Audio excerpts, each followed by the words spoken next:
Let's go. All right, everybody. Welcome to lesson two. And in fourth way schools, we always start off our classes by reviewing the last week's homework. So, how did it go not lying for a week? I caught myself lying. I'll look in the chat, but I caught myself lying one time this week. It was just 2 days ago, actually. And even though I've been on this practice for a long time, it's really interesting to me the situations in which I feel I have to lie. So I'll tell you guys exactly what happened to me. I have a tattoo that says "Make America Goth Again." And it's a real conversation. It's a real conversation starter. But the truth is, this is how I feel about politics. I got it because when I came back, all my friends were punks and goth. When I came back from Asia after my fiance died, it was 2015, 2016, and everybody was like all angry and political. And I was like, when did this happen? Like we've never cared about this. We're a subculture. Presidents don't care about us. Like, ew, let's talk about something new. And so I got that tattoo, but I was at the kids' park and it was like my first time wearing shorts out. And one of my neighbors came up and was talking to me, and he was all up in arms about, the Stormy Daniels case. And I told him, well, I have this tattoo that says "Make America Goth Again," but I lied and I told him that I had gotten it with a bunch of my friends, which is entirely untrue. And I don't regret it. But I lied because I didn't feel like I could stand there, like in the truth of my beliefs when I'm faced with somebody who's like very in it still. So it's always interesting to see like where it is that you're lying and when it is that you think a lie is warranted, and where we become so convinced that like someone couldn't handle us if we were to show up in our fullness, that people would just immediately reject us if for some reason we decided to just be ourselves. So, anybody else? Someone says, found out lying was natural and stupid, told the truth and it felt so good. Yeah, the truth is room temperature and everything comes down. It's like if it's a lie is either going to cool down to room temperature or warm up to room temperature, but the truth is room temperature. It's always going to come out eventually. So it's so much more useful to just tell the truth. But I want to bring your guys' attention. I wasn't planning on showing this today, but I wanted to bring your guys' attention to another level of lying, which is the level at which I'm working on it right now.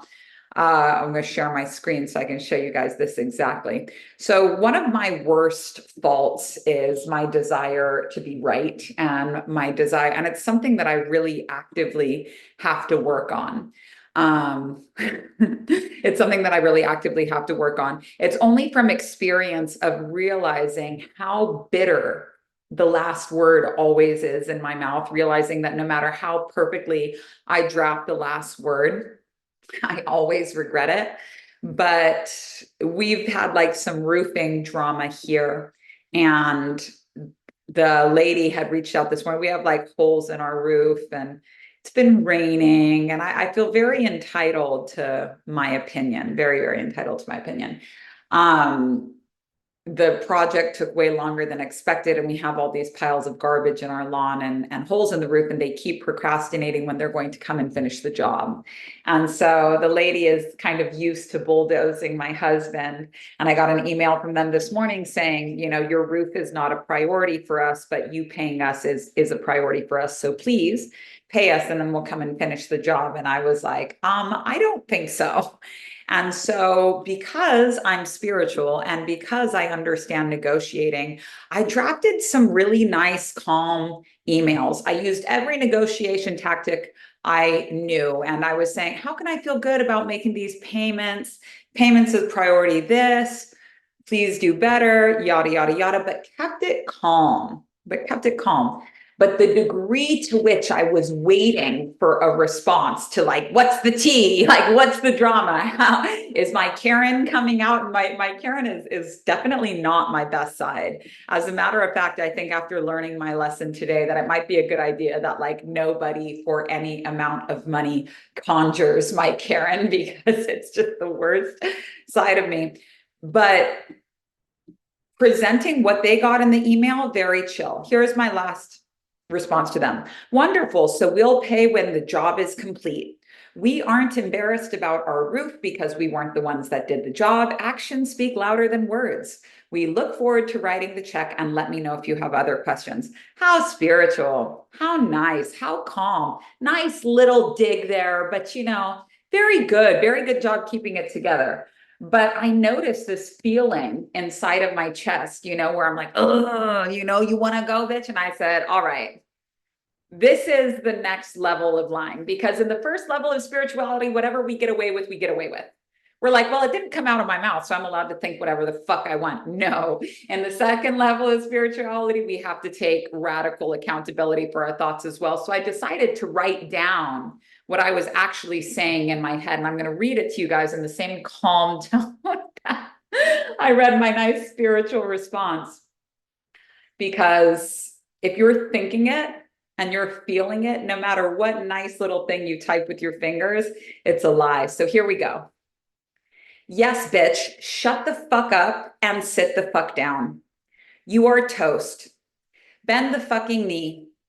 Remember my fucking name, ho. You want to take this to court? Let's fucking go. You want to drag? I'll fucking drag. You want to fucking fight, girl? I don't even need to stand up to whoop your ass. Sit the fuck down.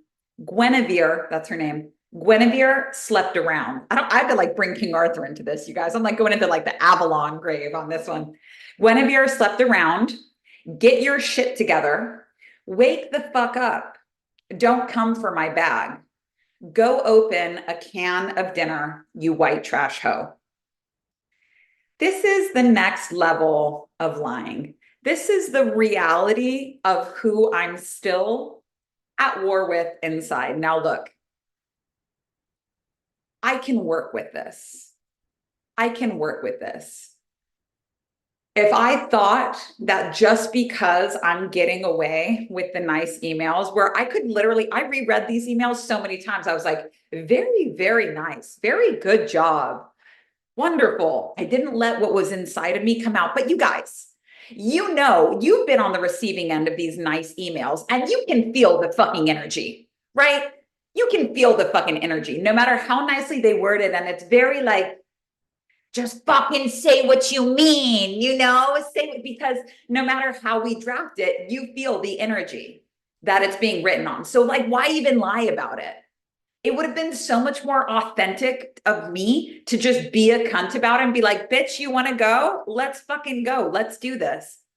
But I was concerned that maybe if this went to court, or maybe if this was, live streamed to my entire audience, that this case wouldn't stand up in court because I threatened her. So in like Hindu artwork, the gods are always armed. They're always armed. They're always holding weapons. They're always doing crazy shit, but they don't use them. They don't use them. And they don't do that type of stuff where it's like, when I was your age, my parents would have whooped my ass for saying that, because it's still a flex. I'm not doing it, but I could. All they do, they don't need to flex their strength. They're gods, they're powerful, they're armed, but they never show it. And Ifa, Yemaya, owns 72% of the world. The ocean, the earth is mainly the ocean, but she never flexes that. Yemaya stays low to the ground and everything else flows to her. It's a very quiet flex. So all of these fourth way homeworks that I'm going to be giving you guys today, they keep giving. I've been to some very progressed fourth way lessons, and they're still studying these same principles that I'm showing here to you now. So we're not done with these things. We're creating a habit stack. Now lying is on our radar. Now it's on our radar. Now being a spiritual cunt is on our radar. And if it's on our radar, we can work with it. But when we're walking around saying, oh, I'm good, I'm enlightened, I know what this is, I feel so bad for all you people that haven't woken up.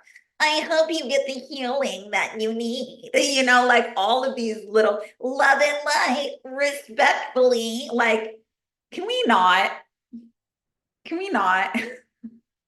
Because that's just another level of lying. So I want to ask that this whole transmission comes through clearly, that I'm able to speak this to the best of my ability, that there's no personality clogging up the feed, that things come through in an orderly fashion, and for me to just trust in what comes through, because I can only handle the giving and not the receiving. It is my hope that this lands on fertile soil, but that prayer is for you.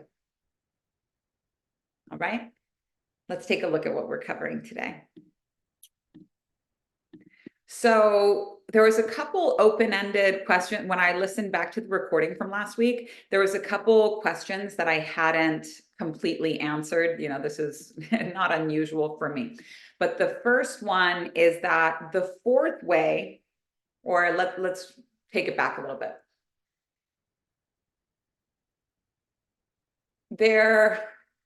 I'm going to start with a different one.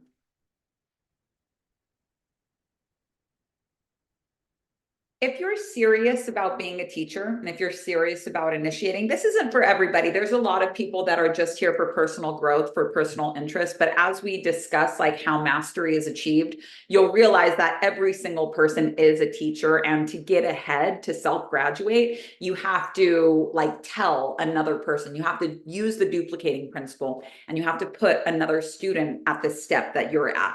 So even if you're just teaching one person, you're teaching. Now, for somebody that's serious about initiation, there are 3 types of teachers. These 3 titles are saint, learned, which is spelled learned, and sage. Now,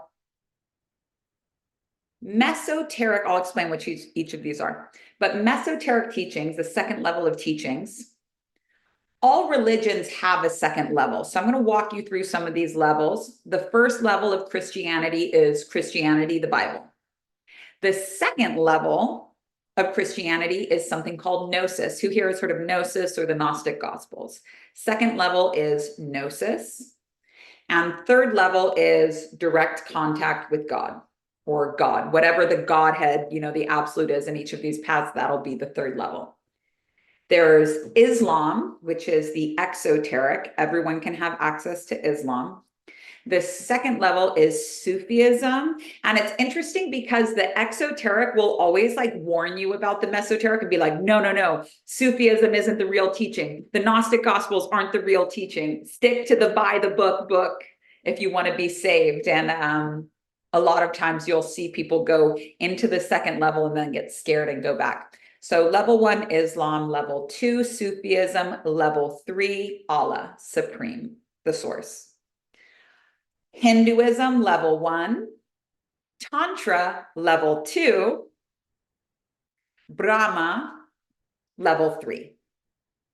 The last one we'll do is Judaism or Orthodox Judaism, level 1, Kabbalah, level 2.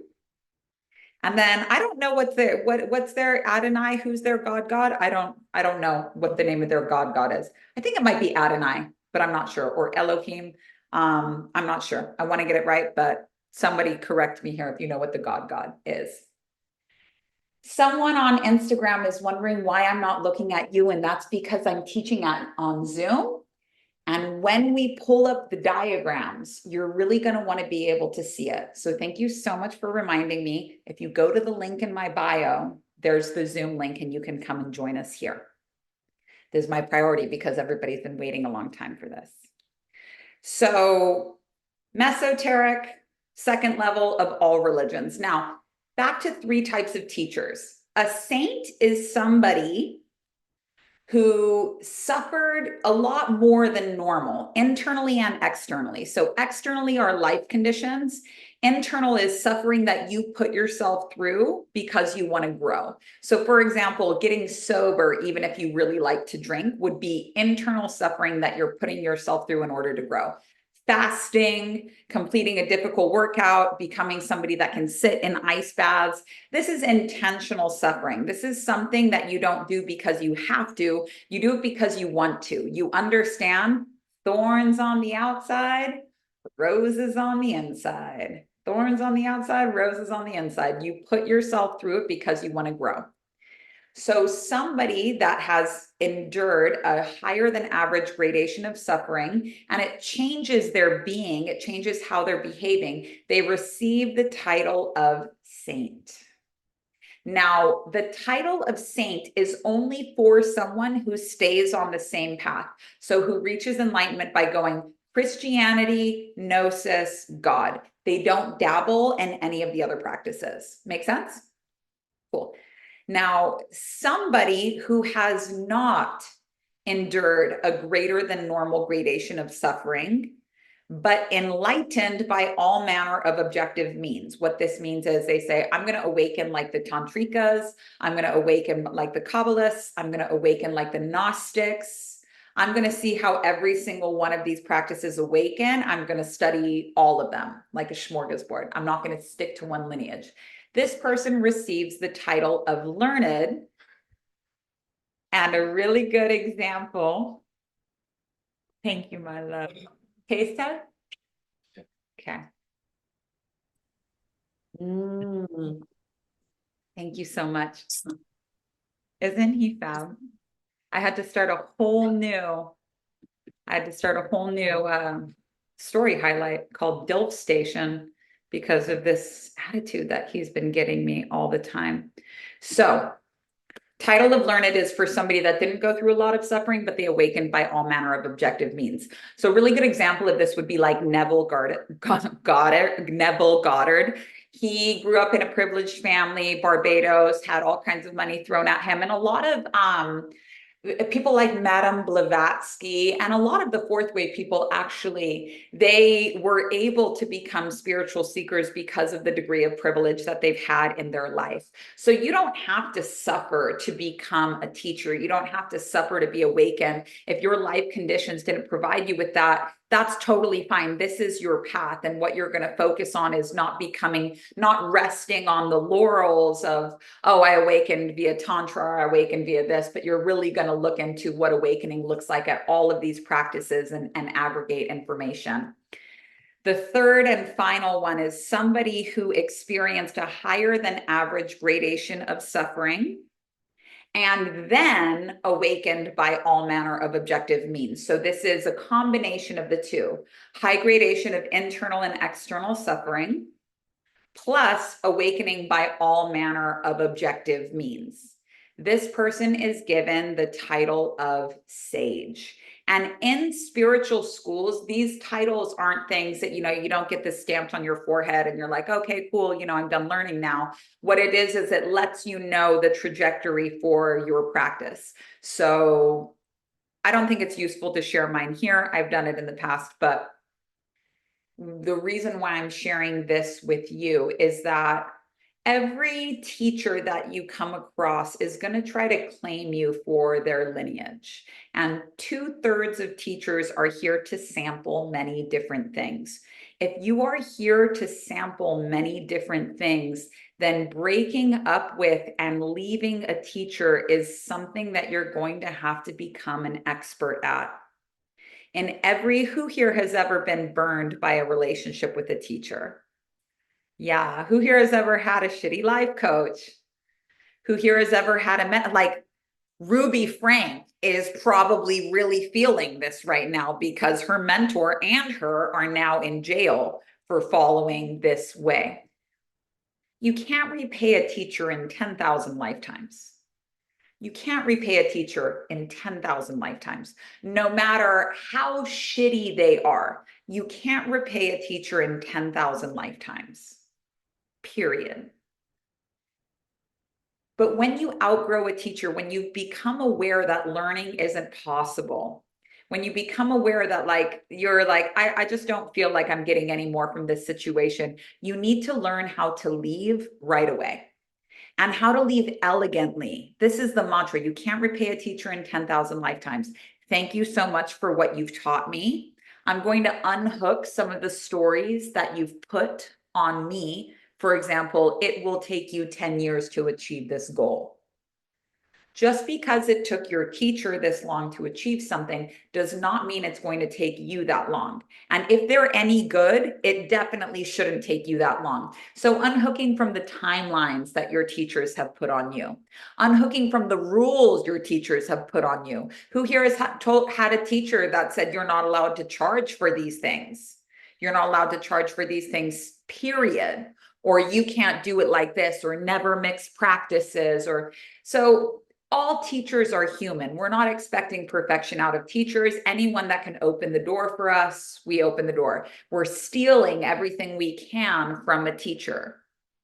Steal it. Someone said, please don't use the word stealing. I said, take it up with Dead Ram Dass. He was the one that started it. But I mean, steal it. Don't ask their permission. Take it. Make it yours. If it's their exact words, credit them. If it's your words, you don't need to. Teach. Take everything that you can and go and teach. The function of a teacher is to be shoulders that you stand on to see further and go faster. So literally climb up on them, get everything that you can, come with an empty cup. But when it's time to leave, when you notice that you're like, the way that this expressed for me is me really wanting to like coach my teachers, really wanting to be like, oh, you know, you're really good at the spiritual side of things, but please let me get a look at your business. You're really good at the business side of things, but please let me get a look at your inner life. This is you not being able to be taught. Somebody that's your teacher, if it's ever a situation where they're like, oh yeah, I do actually want to learn from you. I've hardly ever seen this work out. I've hardly ever seen this work out.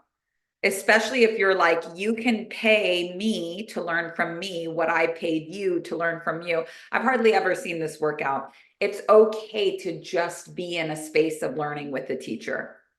And if there's anything that's blocking you from being able to be taught, like cross-arm energy, you might be creating a situation where learning isn't possible. And if learning isn't possible, then you're wasting your time. But yes, every single teacher you know has pissed off their teachers before them. Because a very good teacher is not a very good disciple. And a lot of teachers, if they could have it their way, they would just have a room full of disciples all the time. There's always further you can go. One of the biggest criticisms of Gurdjieff, who teaches this lineage here, is that he failed to produce a student that knew what was being asked of them. Who here has seen the show Succession? Who here has seen the show Succession? In Succession, the dad, Logan Roy, says to his son, Kendall, you have to be a killer. You have to be a killer. You have to be like cutthroat. If you're always trying to please me, you're missing the point of what it is that I'm trying to teach you. Gurdjieff had a lot of respect for the students that were like, peace. But if you study Gurdjieff's work, he's like, God will smite down the man that dares teach without knowing. Like a lot of I'm not going to try that word. A lot of just like kind of propaganda, black magic, to be straight up with you, making people afraid to teach. But to teach is to master. And you don't realize what you know until you try to teach somebody else. You don't realize how hard it is to distill what it is that you've learned until you try to articulate to somebody else and you're like, oh shit, this is actually hard. You have to teach. You have to teach. It's law. So don't ever let a teacher scare you out of doing that. And I want you to know right now in advance that we love goodbyes in my school as much as we love hellos. So always come and say bye the same way you said hello. We'll always send you out with a blessing. Cults are very easy to join, very hard to leave. Very hard to leave for whatever reasons. It could be Kundalini yoga being like, all of your blessings will disappear if you stop doing this Kriya. And you're like, ah, or losing your community when you leave a church that no longer works for you, or coming out of the closet and being rejected by your family. Like, cults are easy to join and very, very hard to leave. So if you are 2/3 of people that are devoted to seeking for truth in their life, Studying many different paths is going to be your way. Understanding when one path isn't doing it for you anymore and seeking out and staying hungry for more and looking for mentors that can teach you. The last thing you want is to have stayed with the teacher for so long that you're over it, that you become over being taught in general. You really want to stay hungry, because let me give you guys a parable. A student was seeking for a master, and he gets to the master. He says, "Oh, master, I finally found you. Hey, I've been doing this. How long to reach enlightenment?" And the master says, "Oh, if you keep doing it like that, 24 years, 10 days to reach enlightenment." And the student goes, "No, but I've been working on this for so long and so hard. That's going to take me so long." And the master says, "Yes, but if you come this way, it will take us 5 days." So you don't want to become somebody that can't be taught. Just because you can't be taught by one teacher doesn't mean that you can't be taught, doesn't mean that you can't save time in this way. You can't repay a teacher in 10,000 lifetimes. And I felt like I was done dirty by some teachers in the past. I literally had to wait until I wasn't lying when I said you can't repay a teacher in 10,000 lifetimes, and then reach out to them personally and send them an unsolicited note that I actually meant, that was like, "Thank you very much for teaching me at this moment in my life," because that took a lot of humbling.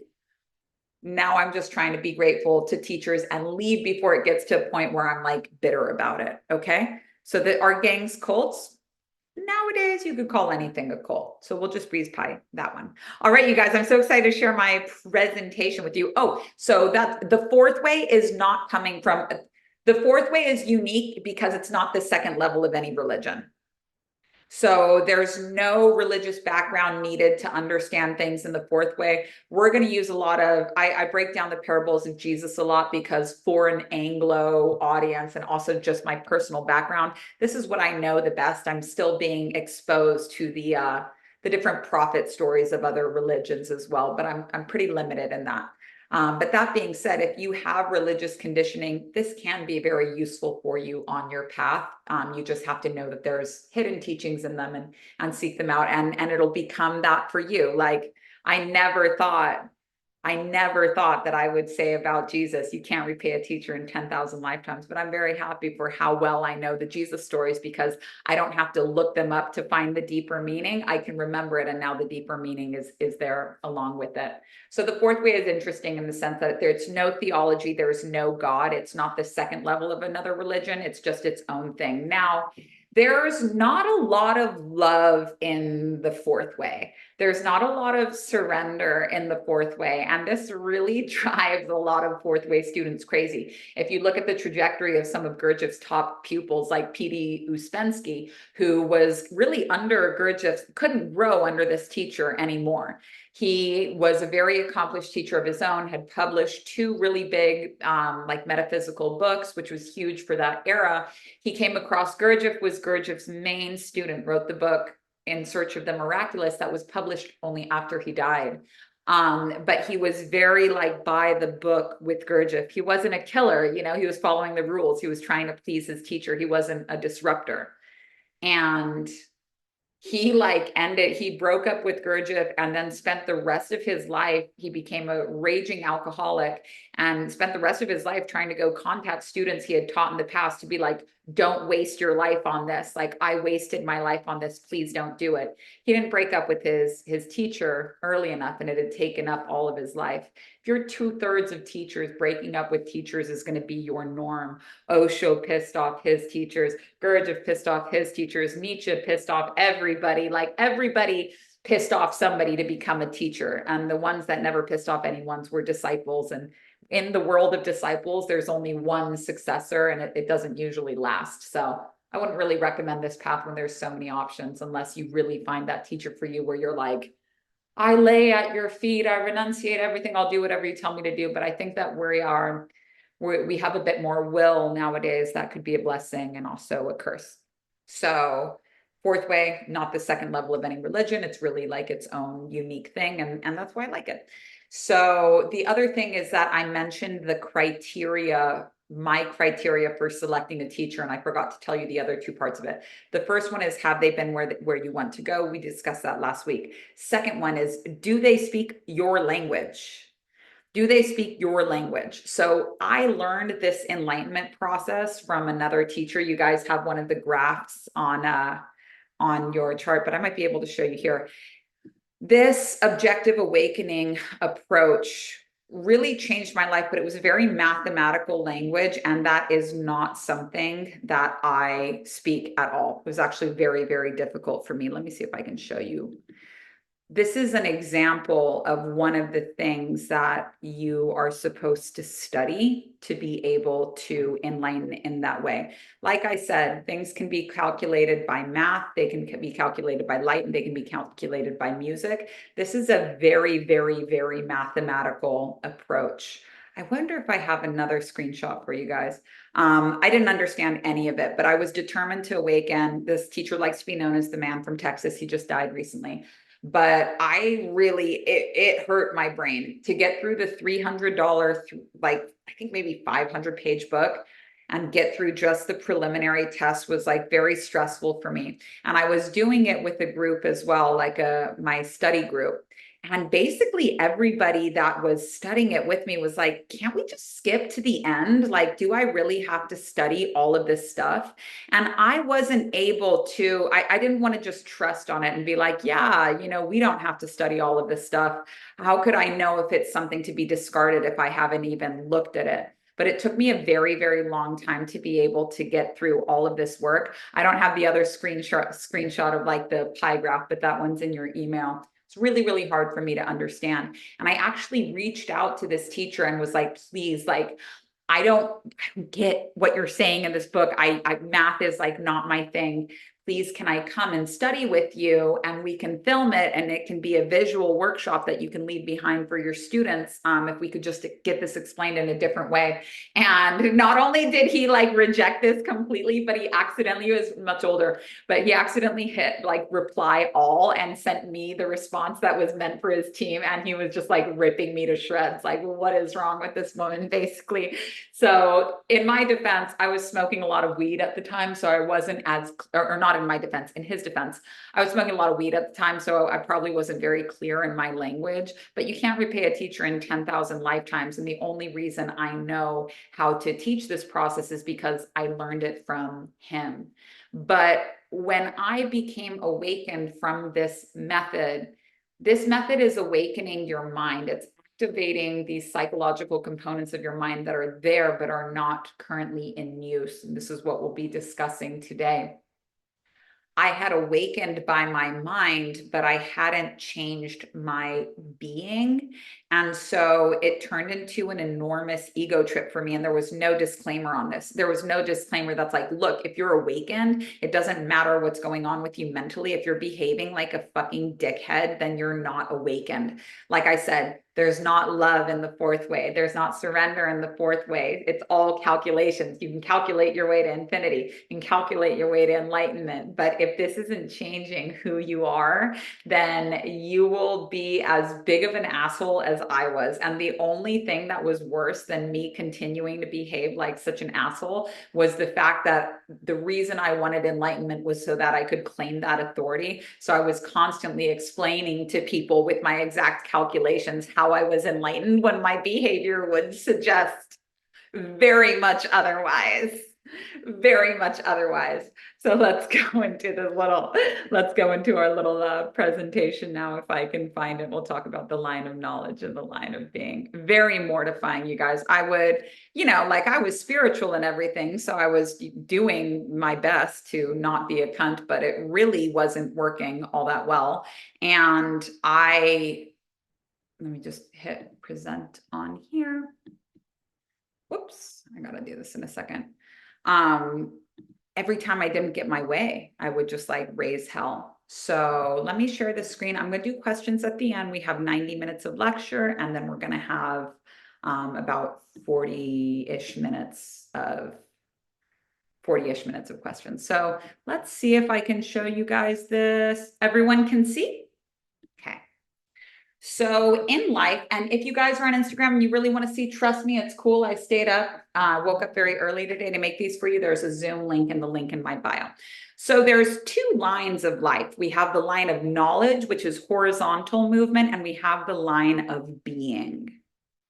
So all new information and all study happens along the line of knowledge. Now, there's actually an aphorism that we discussed last time: when knowledge exceeds being, it becomes imagination. And we talked in last week's lecture how imagination is an enormous pain in the ass. And if there's a way out of dealing with it so frequently, we want that.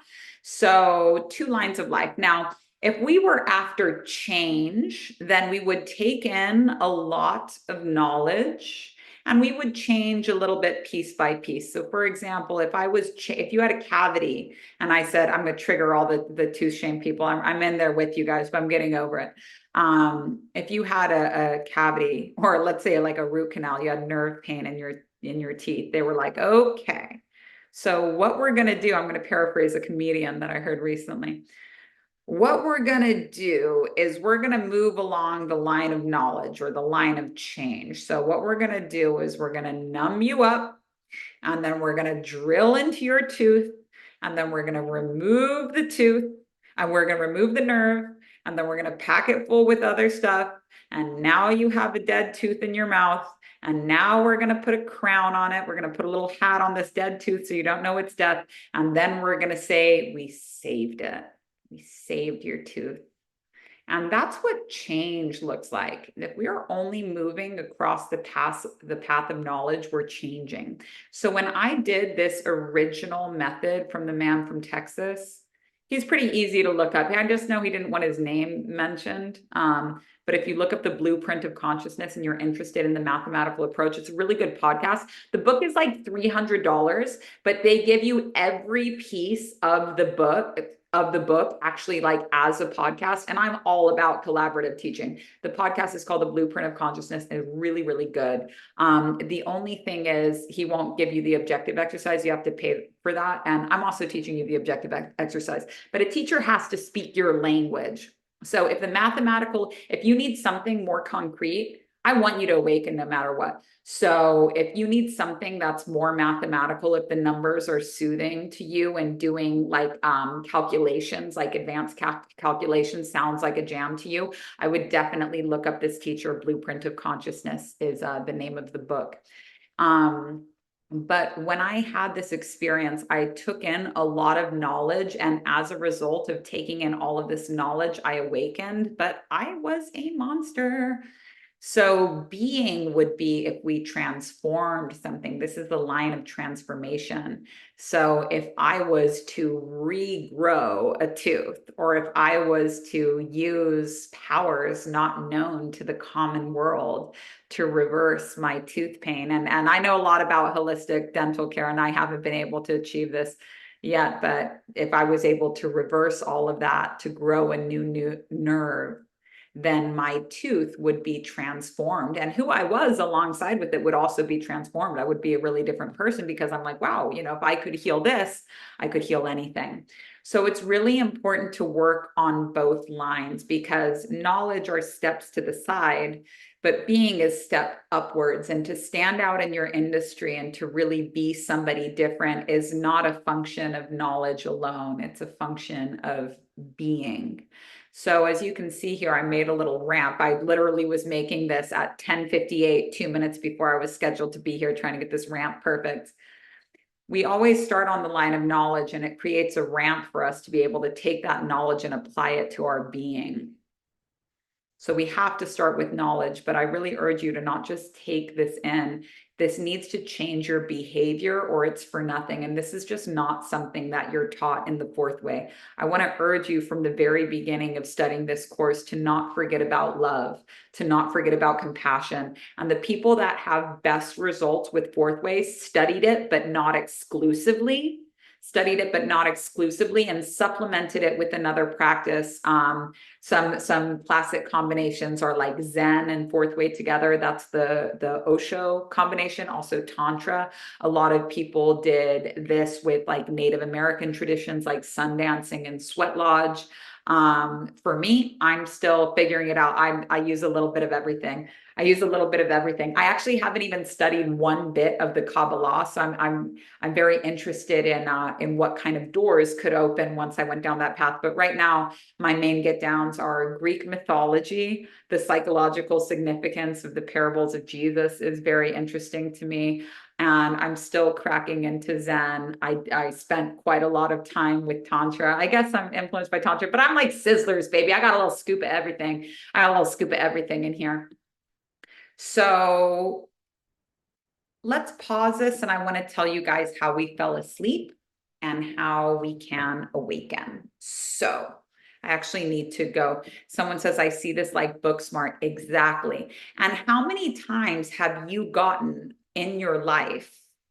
How many times have you gotten a comment or criticism from somebody where they're commenting some like hate on your post, and you go and look at their thing and their bio says like live, laugh, love, or like kill them with kindness, or I'm a this, and you're like, how can you say that you're a this while behaving like this? I was doing the same exact thing.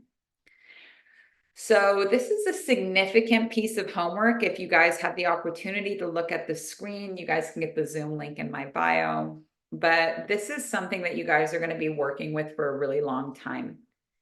Your mind has 4 centers.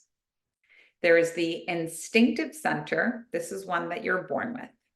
The instinctive center is your instincts, and this is what causes a baby when they're first born to instinctively crawl for the breast. They've never been out of a body before. They don't know, they're brand new, but they instinctively crawl for the breast, and you can see videos of this. Unless, of course, I'm not going to talk about other types of birth, because it hurts people's feelings, even if you're not trying to. No matter how your baby came earthside, it was written in time and it was beautiful. The next center is the moving center. And the moving center is practiced movement. So the instinctive center might have a reflex action, for example, when you hit someone's knee and it bounces. But the moving center is a practice movement. So if you've ever been around a baby, you'd think that the hot cold reflex is natural for children. You'd think that that's reflexive. It's actually not, it's learned, because a kid will sit there crying their eyes out, holding an ice cube, but won't let go of the ice cube. They're crying because it's cold, but they don't understand to let it go. So that's something that's learned. Additionally, a child has to learn how to nurse or how to breastfeed on the breast, which is why colostrum is in the breast for the first few days and not milk. Colostrum is a very thick, highly nutritious, crazy, good for the kid, but the function of it is to not discharge too much liquid into the child's mouth, because they need to learn, aka the moving center, they need to learn how to suck and breathe at the same time. So colostrum is given through the breast until the child can master the art of sucking and breathing at the same time. This is something that will serve you very well as you continue in your life. The next is the emotional center.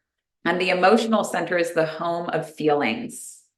Now, feelings are a very fine substance. Feelings are different than all of these are different spaces of the mind. The emotional center is where you feel things. And all feelings are here to be felt. There's no such things as, bad feelings. And I also want to note that, without going too deeply into human design, if you have emotional definition in human design, if you have emotional authority, then your emotions are something to be surrendered to and not mastered. If you have emotional definition, your emotional wave is here to be surrendered to and not mastered. And this is a good thing. You can find out if you have emotional definition on your chart when you look at the body graph. On the right side, there's a left-facing triangle. If that left-facing triangle is white, you do not have emotional definition.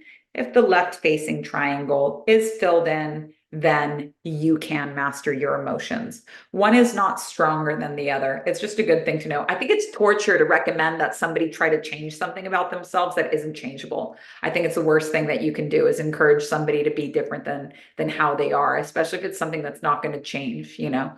So the final center is the intellectual center. And the intellectual center is like the home of reasoning, making pros and cons lists. The emotional center usually speaks in pictures, and the intellectual center speaks in words.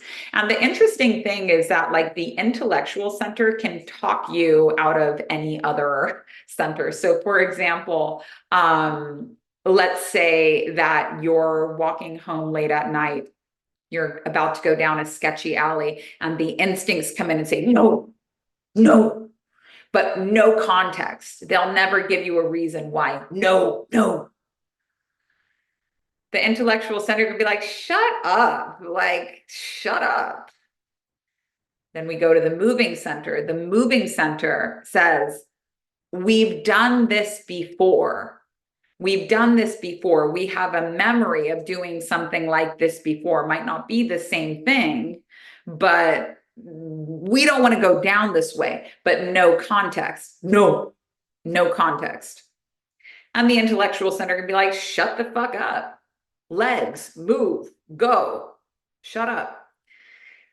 We start walking down the alley and we start feeling bad. We start feeling bad. We can't explain, but we start feeling bad. The intellectual center can still be like, shut up. You're not the boss here. You're being biased. This is crazy. Stop being unreasonable. So the intellectual center is the loudest, but just because it's the loudest doesn't make it right. Now, all of these different centers are good for something. The problem is,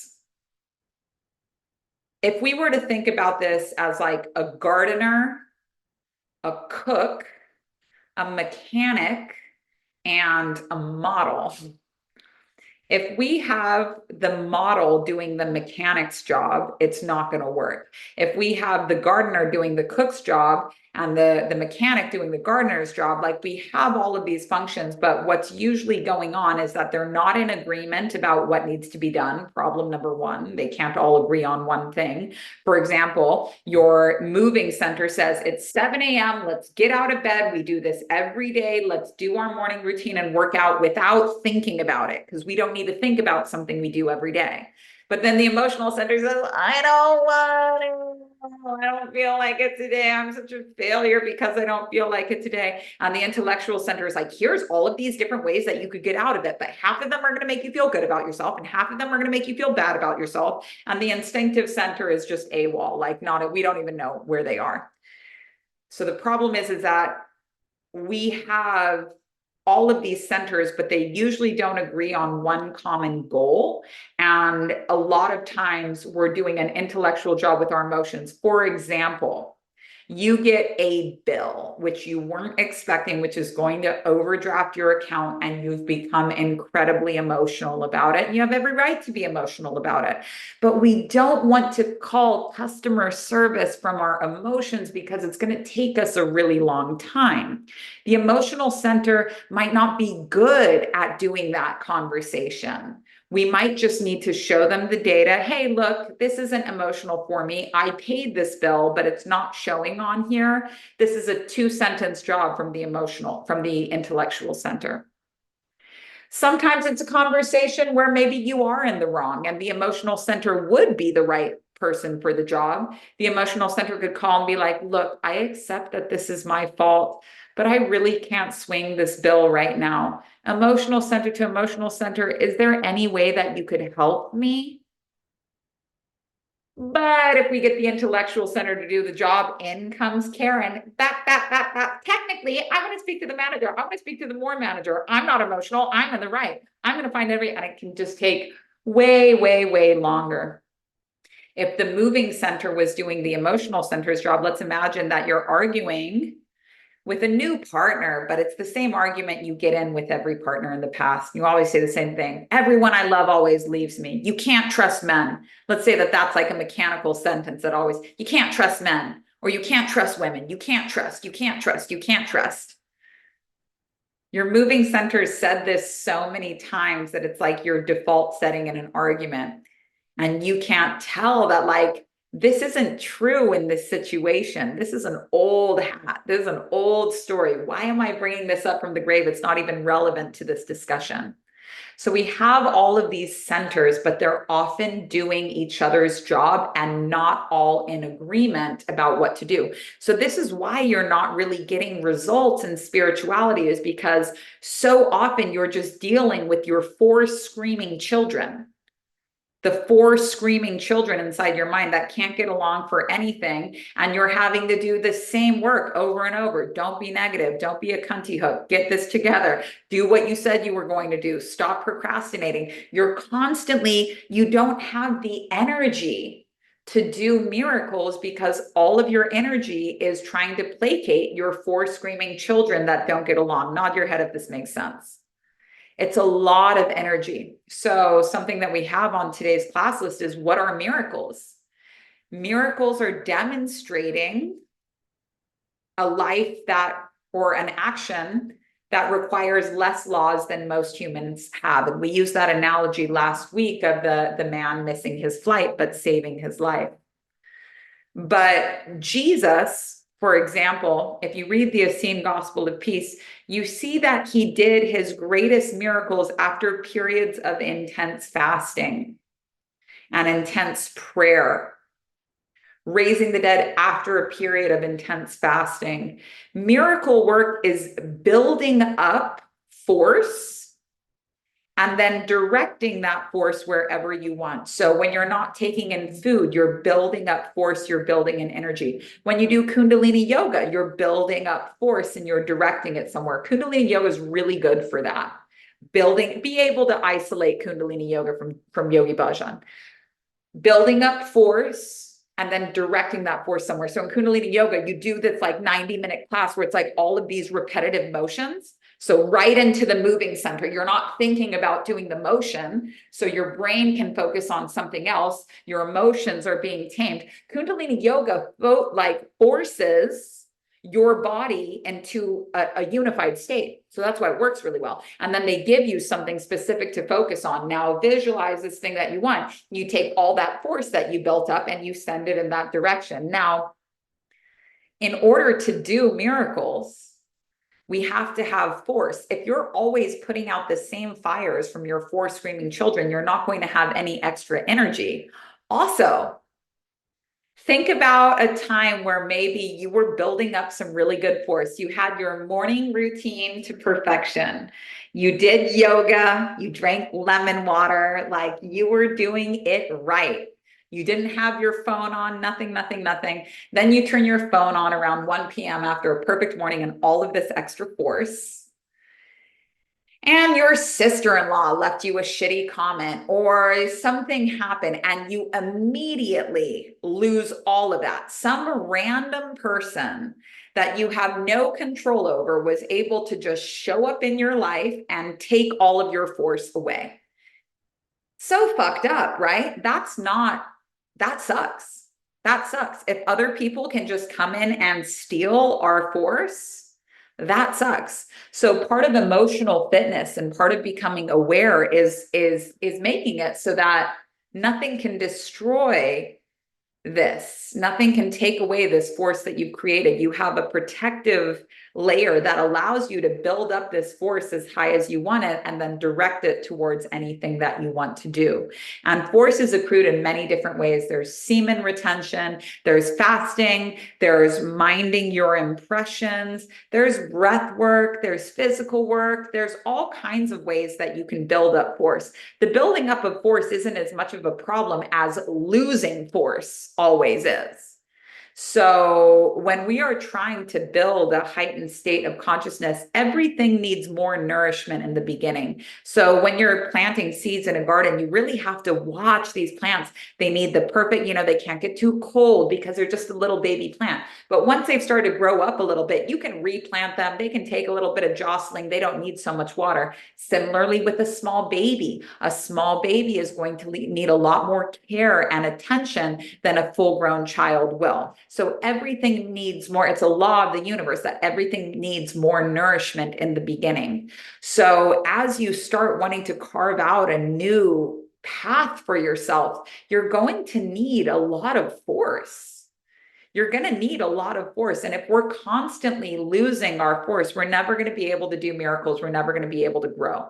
So our main intention for the psychological side of awakening is to create what they call in the fourth way deputy steward. And deputy steward is a psychological function that without you having to do it, it starts to happen reflexively.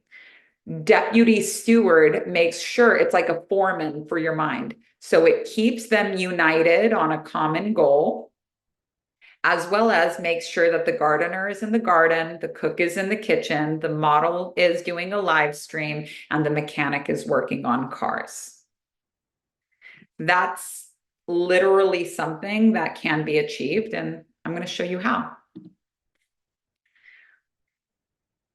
Does anybody, I'm going to just take a quick break for a question. Does anybody have a question in regards to what we just covered from what we just covered here? I don't know why I'm so emotional crying person, even though with sacral authority, crying right now, because you can switch centers. We can switch into our intellectual center. Just say intellectual center.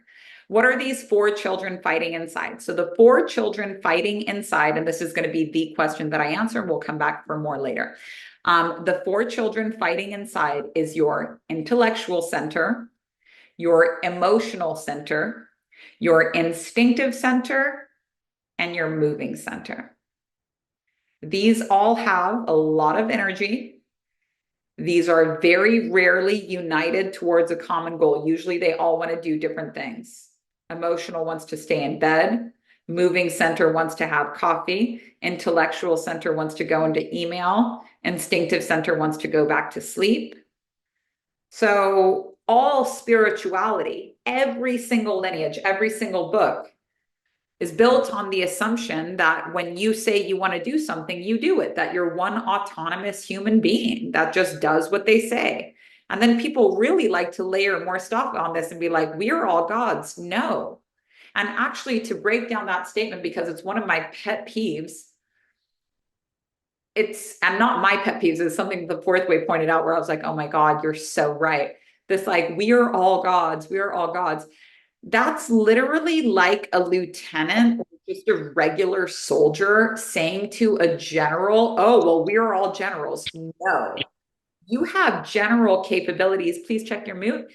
We have general capabilities. Yeah, inside everybody is the little seed that needs a lot of nourishment to grow. We all have the capability to maybe be a general one day, but very few people are willing to put in the effort to actually become a general. It's insubordination. Insubordination means refusing to submit to a higher authority. When you say we're all gods, you are being an insubordinate. You are refusing to accept that there is an authority higher than you. Now, we looked at the chain of command. Earth is very low on the chain of command. But the beautiful thing about life is that if you work hard and if you put yourself in a position where help can be given to you, like we will teach you how to do in the duration of this course, then you can receive general help. A general can mentor you, can show you what moves to make, what to do, what to stop doing. At any time, you have a red telephone that you can dial up and make that call and receive help. But you cannot do that if you're not humble, and you will never go looking for something that you believe you already have. If you say, I am God, then you are not looking for God. And I posted an Alan Watts quote today, or it was actually somebody paraphrasing Alan Watts about like the backwards law, where like if you're looking for something, you're affirming that you don't have it. I like it, but the more I read it, because so many people were like, oh my God, I love this. I'm like, I really can't sign off on this quote altogether, because all second level teachings, 100% of mesoteric teachings are paradoxical, So that means it's always going to be a both and situation. And you understand at the second level that God can handle paradox. It's you that struggles with it. So you can be looking for something while behaving as if it's here. You can exert a lot of effort while still being surrendered. You can be very, very ascended, honoring the Heavenly Father, while also being very, very grounded and honoring the earthly mother. So it's always going to be a paradox. It's always going to be like a both and situation. But you don't go looking for something that you think that you already are. And in this course, I'm going to show you how to go looking for your higher centers. But if you're convinced that you already have it, like nothing can be done. So what is enlightenment?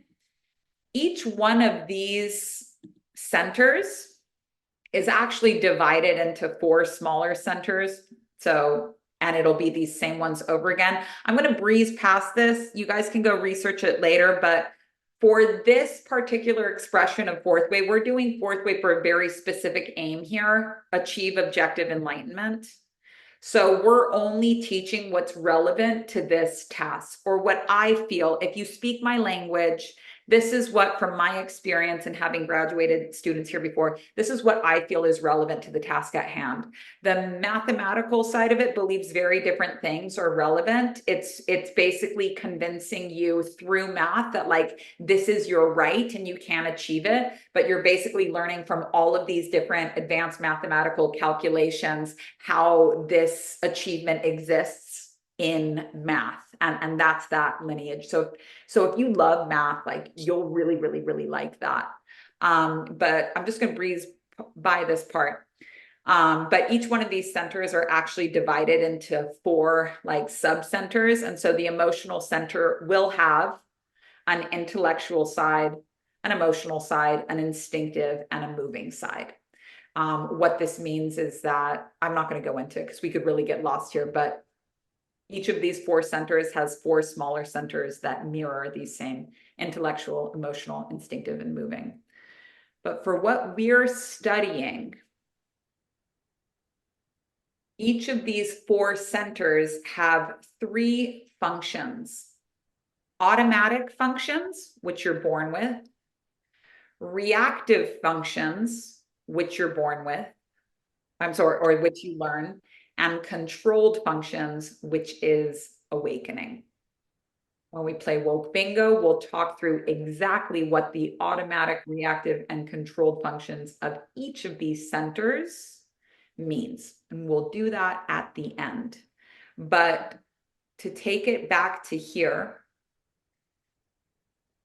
the intellectual and emotional centers, when we are enlightened, when we have activated the controlled intellectual center, which means absolute control over our thoughts, and the controlled emotional center, which means absolute control over our emotions. Now, did I control my emotions when I was messaging Grace Roofing today? No, I did not. I controlled my intellect very, very well. I didn't say anything shitty to their face, but on an emotional level, I was talking some serious shit. So enlightenment is like a BBL. You can get it, but you have to work to maintain it. You can get a bigger butt put in your butt. I was explaining what a BBL was to my son the other day because my mom wanted to get one. So funny explaining like the mechanics of plastic surgery to a child because they're just like, what? They're just like, what? Like, what? I don't understand. But you can get a bigger butt put into your own butt, but you're going to have to work really hard to maintain it. There's a lot. And if you stop doing that work, you're going to lose your results. Enlightenment is very much like that. When it comes to this path, the journey is the reward. The journey is the reward. You never want to be there. You never want to be there. Who here has ever seen the TV show 1883? Anyone here ever seen 1883? probably like my favorite bit of TV that I've ever seen. Every time I hear this statement, the journey is the reward, I always think about this TV show because it's about the Oregon Trail and it's like the most brutal journey of all time. And I'm always thinking like, journey is the reward, right? Like people are dying in every single episode. Makes me laugh. So if we have all of these faculties, if we have these empty centers in our mind that we aren't using, like, why do we have them if we're not using them? Did they used to be filled?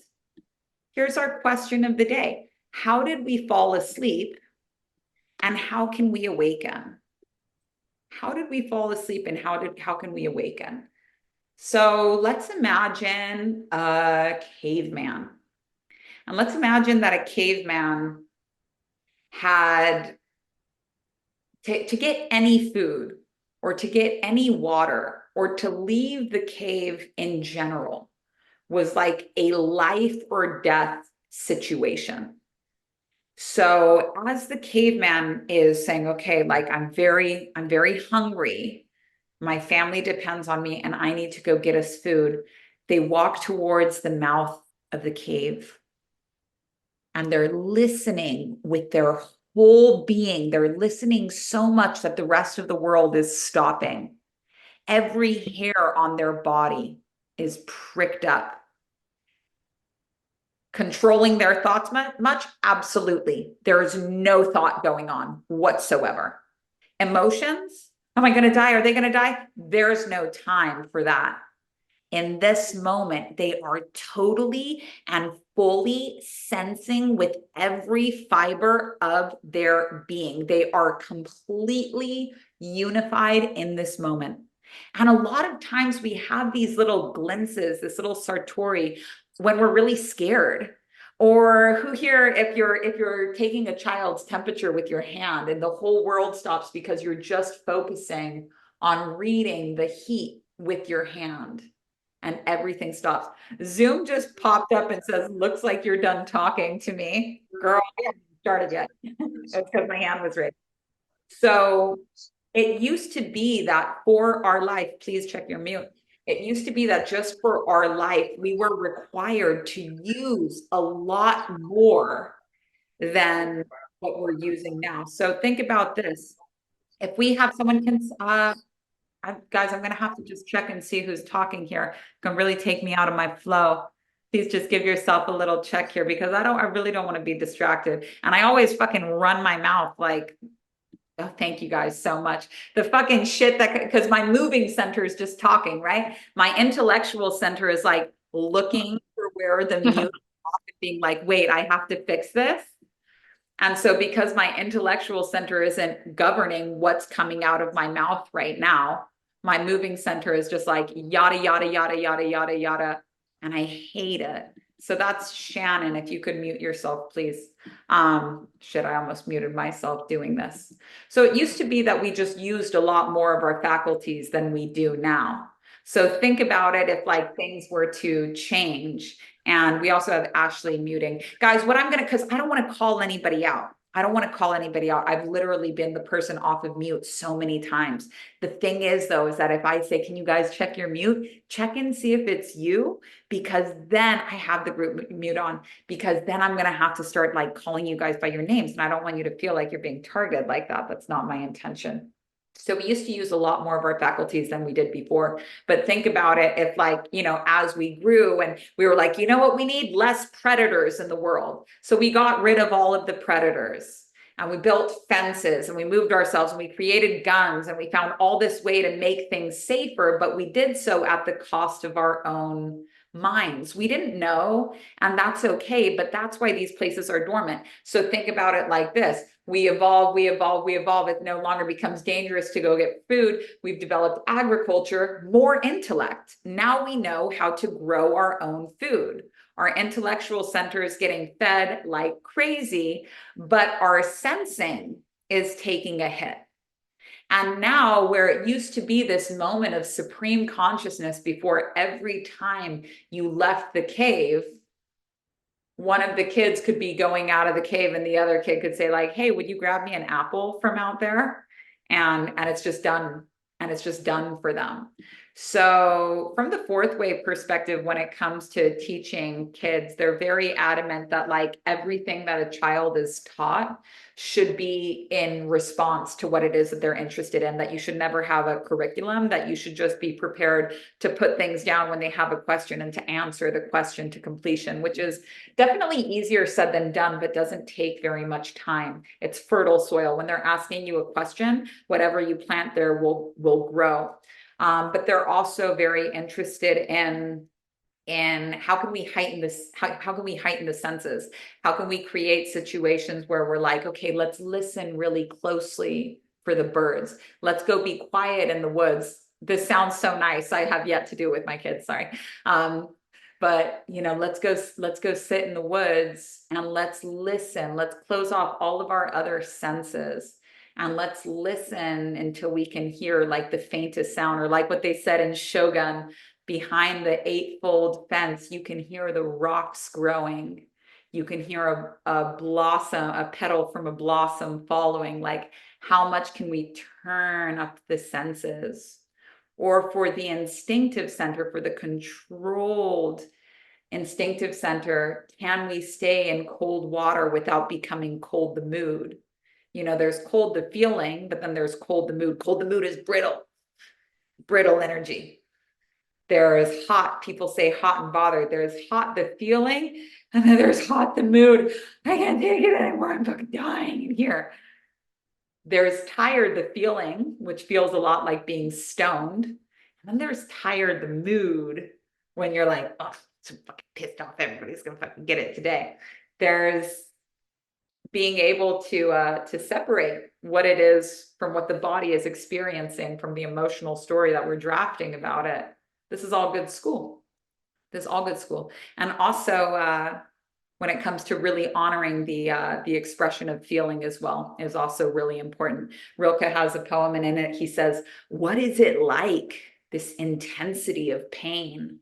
A lot of times when we're in pain, we're just so identified with the pain. But if we were to really say, like, what does it feel like to be in such pain? What is this sensation? We'd open up the tantric portal where we see that really all sensations are pleasurable, even pain. So that's how we fell asleep. We stopped using these centers. We evolved as a humanity. Life got easier, and it was no longer necessary for us to learn how to use these features. And when we think about what it means to be awakening today, to have controlled emotions, which is a facet of awakening, if you are triggered, or you need the world to change how they're doing things for you to be able to move on, if you feel like anyone anywhere owes you something, spoiler alert, they don't. No one anywhere owes you anything. I really didn't like hearing that when my teacher told me, you're not owed this. I was very certain that I was owed something that I wasn't. No one anywhere owes you anything. But the path of the social justice warrior is not the same as the path of the seeker. The path of the seeker it's a call that's universal, but very few people answer it. It's pain in the ass.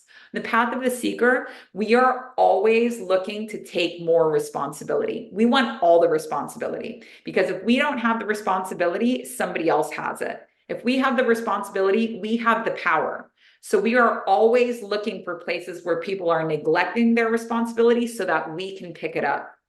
People do not like to hear this perspective at all, but consciousness is like having one bottle of liquor with a full bar.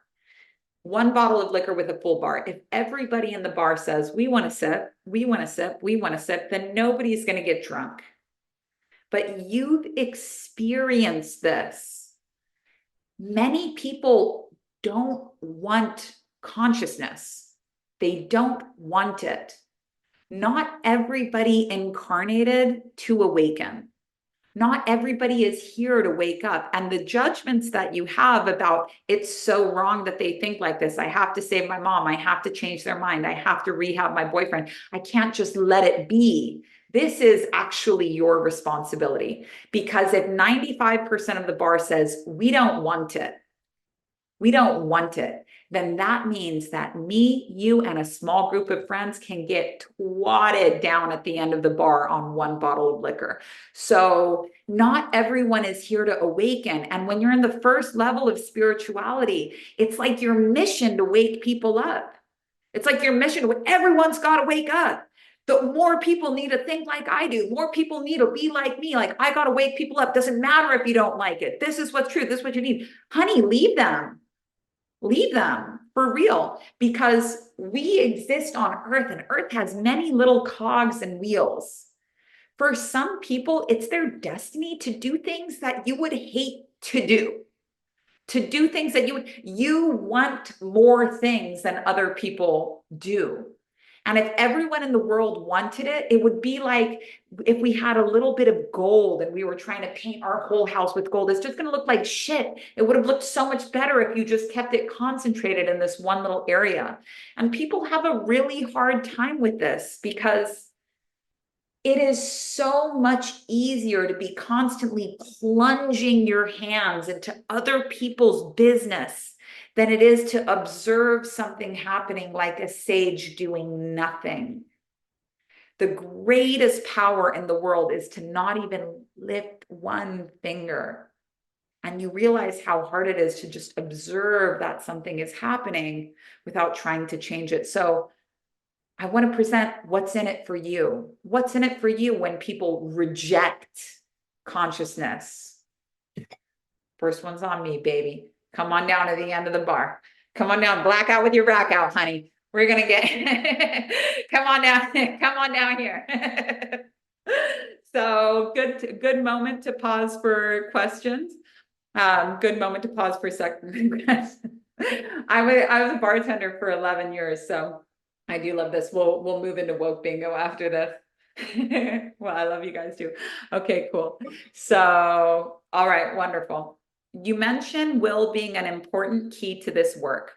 For those who don't know the steps of honing willpower, what would you suggest to do and practice? Just the homework that we've been doing here, one piece of homework at a time. So I'm going to give you guys homework at the end of this, but now we're going to play woke bingo. Oh, well, let's play woke bingo. Let me just look at the time here. 12:18. Let's play woke bingo, and then I'll see, and then I'll show you guys where we're going. Well, actually, no, let me do this first because this is how I had it set out. So on the path to enlightenment, this is exactly what we're going to be doing. Every work that I teach is backed by an Enneagram. You guys will have one lesson devoted to the Enneagram. That's going to be lesson 3, which is laws. We're at this lesson here right now. Now, I'm not going to go into a whole explanation of what this is, only that the Enneagram is an objective to-do list for creating any and all things. It depicts how 3 fundamental laws of creation work together to create and maintain any and all things. So to create a house, you could build a house, but it might fall down. But to create a house and maintain a house means that you have a house that's built to last. So an Enneagram is a constantly turning wheel. It never breaks, it never fails. It is reusable. It never breaks, it never fails. If you do the work, you will get the results. Magic doesn't discriminate. The universe doesn't discriminate. All you have to do is do the work and you'll get the results. So there's 3 factors present for any transformation: asleep, awake, alive. The oscillation between being asleep and being awake is mediated or neutralized by alive, what it means to be alive. And as we continue, mute please. As we continue on our journey of life, we will always find new layers, and always at this point of a turning wheel, we will find new layers where we thought we were so asleep, but actually where we thought we were so awake, but actually we're so asleep. So like for me this morning, I'm like, man, it's not every day that I write down what I'm actually thinking when I'm being nice and behaved on the front end, but like I have quite a lot of work to do. I have quite a lot of work to do because you know what's the worst part of it all is we're usually quite in love with the part of ourselves that most need to change. So when I was reading back these hateful words I'm saying, I'm like, I feel like Nicki Minaj, you know, like I like this side of me. Like I like these burns. I like these disses.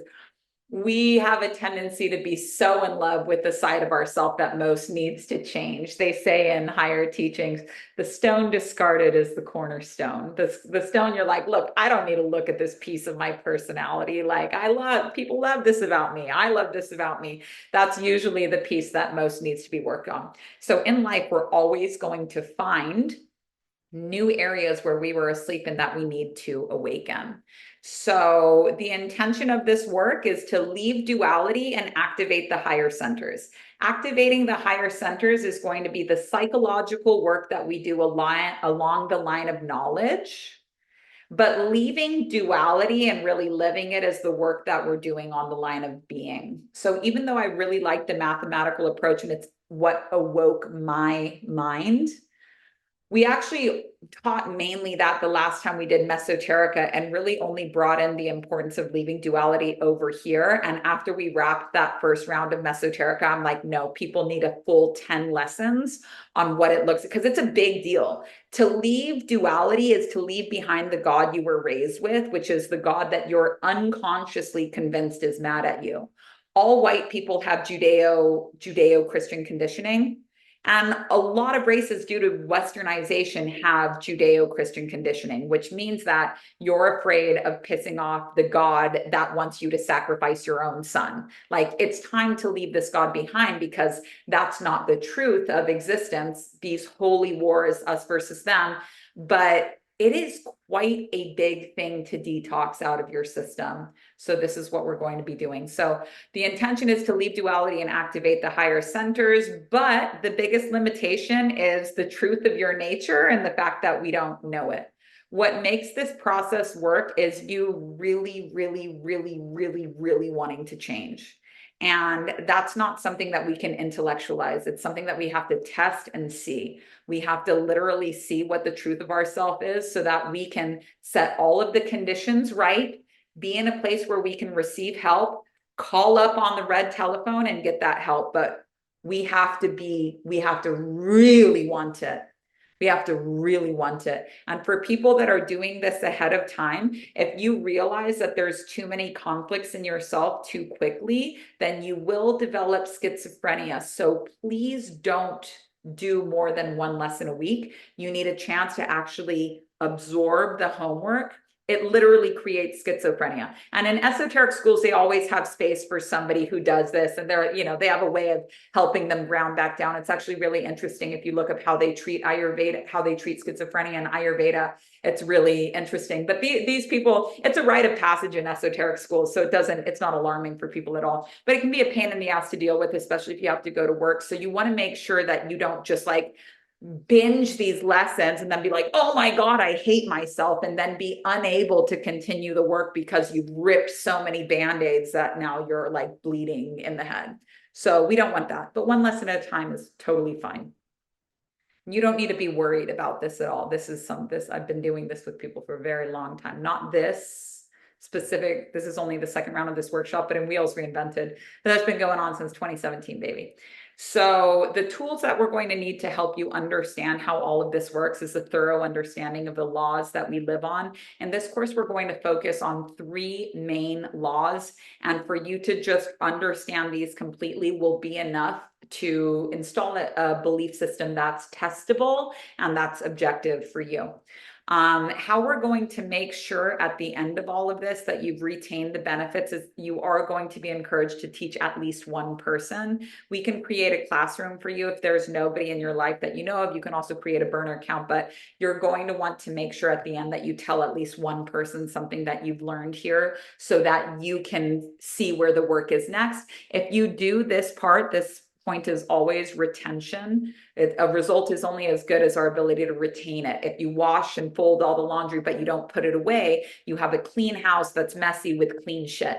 So we have to, and then they just end up, what happens when the laundry's been sitting clean on the couch for so long? It goes right back into the washing machine and we've lost the results. So it's really important. And I always like to tell you the step that's coming, so that before committing to it, you need to know what it is that you're committing to, because we will not be missing a single step. You have to take every single step. But there'll be a lot of ways to do this privately, but this is the only way. By teaching it, this is the only way to see where it is that you're meant to be working next, because it's going to be different for everybody. And that way you can keep this wheel turning and you will constantly awaken and reawaken in your life. It's BBL. So the point of most attention is going to be understanding the true nature of prayer. If God is so big, so beyond us, then like what use is God to us really? Very useful piece. And we'll be teaching you some other ways of praying that's going to be very different than things that you've learned. At this point here, awake. We haven't talked about the triangle points. We went over that first. We're running the line of supervision, which is why you guys see me jumping around. This is how we move forward in time as creators. And for everyone interested in the Enneagram is getting a reshoot when Mesoterica is done. So don't go do the recordings of that class. It's going to be much better this second time. At this point, we'll do the objective exercise, and this is exactly where we're going to activate the higher centers. So that's going to happen here. We're laying a lot of groundwork. And we'll do the objective exercise here. The objective exercise is to unify and quiet the lower centers of the mind so that we can push ourselves up into the higher centers. It's very tactile. It requires movement. But what we basically do is we put each of the lower centers to sleep, exhaust it, go to bed, exhaust it, go to bed, exhaust it, go to bed. It's kind of like if we had like 4 screaming kids in a classroom, and I popped a balloon outside of the window. In that moment, all the kids would go, and they'd all, in the same mission, in unison, stop their fighting, stop their incessant bickering, look out the window to see what the explosion was. They'd all be unified. So we're basically creating that psychologically. And the second they're quiet enough for you to move around, you'll realize that you're able to go to a new level of your mind that you haven't been in before. And in this level, the thoughts stop and the emotions are controlled.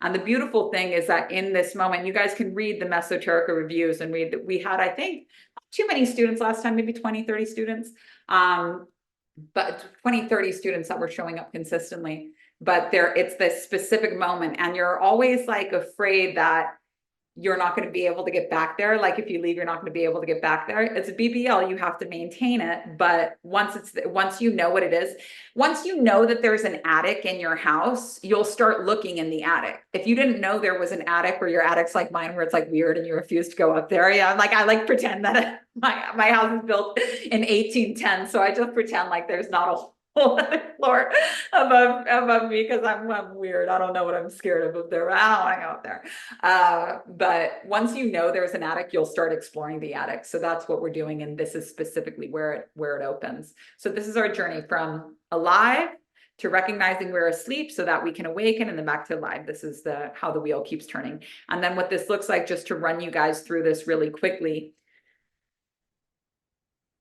We want to be more than a teacher. We want to be a master. So the master, the student, and the teacher. We start as the master. You've mastered the first level. Good job. But now it's time to be the student again. And it takes us time to become a student again. It takes us time to authentically get humble, and that's okay. You don't need to feel bad about that, but it always takes time to go from master to student again. I'm in this moment now where I just finished a lot of business courses, and I've just finished a lot of business courses, and I'm in a state where it's all just kind of fermenting. I'm experiencing this brief moment of master because I just taught Fuckless. All of the recent business tools that I've learned have now been effectively given to other students. I'm really proud of how it turned out. I'm really stoked about the results, but it's time for me to become a student again. And I'm very open to new business teachers now. I need to really identify where I want to go next, because if we don't identify where we really go next, we'll get super comfortable at the level. And it's rad to be a human, do more because you can. And in the Emerald tab, tablets, and the emerald tablets of thought, he says, do way more than is expected of you. And I think that that's really cool. So in the master student teacher scenario, which mimics to perfection the alive, asleep, awake, the intention is to raise the level. The biggest limitation is that we're so comfortable. The tools we're going to need is the curriculum. How we retain the benefits is what's next. What are we studying next? The point of most attention, where it goes from being things we've inputted to things that we are now required to output, is distilling that knowledge into being. So taking all that knowledge from the horizontal line and applying it to how we're behaving, and then taking the leap and being like, okay, I gotta talk about it. And the second you start talking about it, in comes this next moment in your life, which is when you become the teacher. And this is very important, is the offer. There needs to be some type of offer where, like, I can teach you more of this if you want, or we could continue these conversations, even if it's just a walk on the beach with someone, where it's like, cool, let's walk on the beach again a month from now. If you like these conversations, maybe we should do it again. For somebody that's a coach, this is, I can teach you for this price. And even just like a burner account for your own self-graduation. Like, I'm really big into giving tools for self-initiates. Like, if you always have to hire a teacher, if you always have to pay, it's just not going to really work for you. But with all books are like the best place to study. Just so many people aren't like disciplined enough to read them. But if you teach even one person what you learned from a book, you master it. It's anchored in there, and then you can move on. And that's a really nice thing to be able to do for yourself. But to teach it is to master it. So let's play woke bingo. Let's play woke bingo. Does anyone have it? Do we need to shake our hands or anything? Do we need to shake our hands or anything? I think we'll be okay. So woke bingo is a fun way of looking at what I told you guys before, of how our mind is split into 4 centers. And these have an automatic, reactive, and controlled section. So when we look at our woke bingo chart, WOKE, W is our instinctive center all the way down. O is our moving center all the way down. K is our emotional center all the way down. And E is our intellectual center all the way down. Now, 1 across is automatic functions. 2 across are reactive functions. And 3 across are controlled functions. So in order to awaken, you need to have all of row 1, all of row 2, but only 2 from row 3. You only need 2 centers to have controlled thinking for you to be awakened. Now, they use this analogy of, like, if you have a rebellious elephant and you put it in between 2 trained elephants, they'll keep it going the right way. So if all we have to do is have 2 controlled centers in order to be awakened. So we're going to walk through this step by step. And I wish that I could watch you guys all on gallery view, because I actually love this game. This was so complex when it was taught to me, like so complex. I also had to go to 2 separate teachers to even just get the categories of like how we can awaken, but also the automatic, reactive, controlled checklist. And then it took me a really long time to make like a bingo card out of it. So this is the joy of teaching and going on to teach others, is due to cultural trends, we're learning so much faster. And that's so beautiful. I love that I love that TikTok is a quick YouTube. So it's all of our jobs to continue to make this in language other people can understand. If you're autistic and you're like, oh, Nami, with your fucking metaphors, please, can't you just tell me with the no metaphors? Like, you go and teach people in your way, because they need it. We're all here to keep simplifying these teachings. So woke bingo, we're going to start at W1, which is the automatic function of your instinctive center. So who here knows how to poop when they have to poop? Doesn't matter where, but who here knows how to poop when they have to poop? Honey, I do. Okay, great. Wonderful.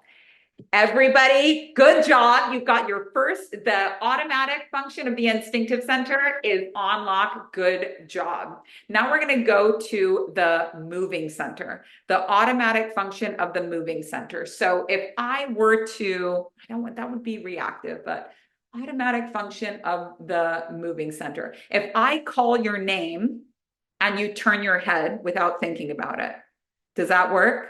Because if people even still call me, you guys know how to do this? On this. I have no idea how you guys are coloring on this, but I love that you're coloring on this here.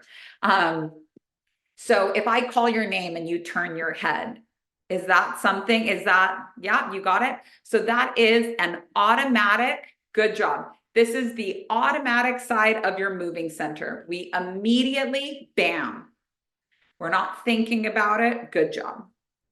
And that could also be called, oh, you know what's a really good example for the automatic of the moving center? If you put your hand on something hot and you move it away. You learned that, you weren't born with it. But you guys, if you put your hand on something hot, you move it away. Good job. So that is congratulations. We have 2 dots here. Who's yellow ass lines coloring all over here? Guys, I don't know how, you guys are Zoom experts. I had to Google around so much to even learn how to do this presentation today. It's my first presentation I've ever done. So now we're in K1, and this is the automatic factor of the emotional center. So has anyone here ever woken up in a bad mood? Who's ever woken up in a bad mood? Honey, I can wake up in a shit. I probably woke up in a bad mood today. Well, actually, no. I woke up in a fine mood, and then I checked my email first thing. And then I was in a bad mood. I was like, yes, Karen with the K gets to come out today. So good job, everybody. We almost have 1 complete row here. So automatic intellectual center. Does your mind think whether you like it or not? Have you ever noticed your mind thinking and talking? Wonderful. So we have, congratulations, we've completed row 1 of bingo. This is great. You have over a third of what's required to awaken. South Dakota's freaking out on the bingo chart. South Dakota's on E2. So now it's time to go to the next center. So here we are at the reactive part of the instinctive center. So if you need to, let me think of the easiest way, because I want to use original terms here. Our reactive instinctive center. So have you ever, I don't want to use this in the wrong way. Okay, bad smell, and you go, a fart comes around and you go, ooh, I'm not going to breathe through my nose here. I'm not going to breathe through my nose here. As if, but when you realize you're breathing the fart smell through the mouth, it's also like very disturbing. But if you are able to move your senses and saying, I'm not going to do this. I'm not going to do this today, then congratulations. We have now done, if you've ever outsmarted a fart, then congrats. And outsmarted a fart in 2 ways. If you were going to fart out of your butt and you didn't want to, and you decide to fart quietly instead, I would actually call that, I would call that pretty advanced. We won't go into it, but if you hold your fart in, you don't get one of the sacred 2 in row 3 is the unfortunate truth. We have to be a little bit more, which sucks because I was a professional at that. I actually never farted or talked about pooping or anything at all until I met my husband. And there's a reason why I'm always talking about diarrhea and stuff, because people are very locked up about their humanity, and I like to have a good crack about all of that. All right, time to move into the reactive part of the moving center. So the reactive part of the moving center, if I hammer your knee and your knee jerks, or let's be more specific here. If I throw a ball and you jump to catch it if I say think fast and you immediately go to catch it, congratulations, you can awaken. If I throw a ball at you and you go to grab, and not because you know how, if you try this to a baby, think fast, you throw a ball at them, you get them right in the head. It's hilarious. But you have to learn how to go for the ball. You have to learn how to catch the ball. So if you're able to do this, guys, I am loving the way that this bingo chart is working. Congratulations. You have mastered 0-2. You have the reactive factor of your instinctive and moving centers, so much closer to awakening. You're only going to need 4 more squares to be able to awaken. So we are now at the reactive emotional center. If someone says something to you and it pisses you off, has this happened to you? Has this happened to you? Congratulations. This is your ability to be touched by the world. Your ability to be touched by the world. The fact that you have an emotional reaction to things, this is your ability to be touched by the world. So great. And also, if something can make you angry, something can also make you light up. Something can also make you cry. Like this is, you don't get half of an emotional center. Cool. So the reactive intellectual center, somebody asks you something or says something and you can't stop thinking about it. You're having an intellectual reaction to something that someone said. Congratulations, everybody. You can awaken. You guys, we're doing so great on here. So we only need 2 more squares to be able to awaken. And this is row 3, which represents the controlled movement. Now, I really want you guys to think about, I'm going to have to give examples of people that have done it because we all think we're more awakened than we are. And even if you already check all of these boxes, but you like what I'm saying, this is still representative of the psychological side of things. We have work to do in the being. But MJ, all over the place down here. Who made my little squares here? You guys, this is so, I'm going to put this is a framer for me. All right, so now we're at the controlled part. So the controlled instinctive. Wim Hof is an example of somebody with very controlled instincts. This is a man that can climb to Mount Everest with no shoes on and no oxygen tank, because when it comes to the battle of the senses, I'm cold, I'm cold, I'm cold, I'm feeling this cold, I can't do it. He has control over those. He has controlled his instincts. Anybody else that, like fakirs, when we talk about the way of the fakir, the way of the monk, and the way of the yogi, fakirs are really good at controlling their instinctive center, because no matter how badly they want to put their arm down, they won't do it.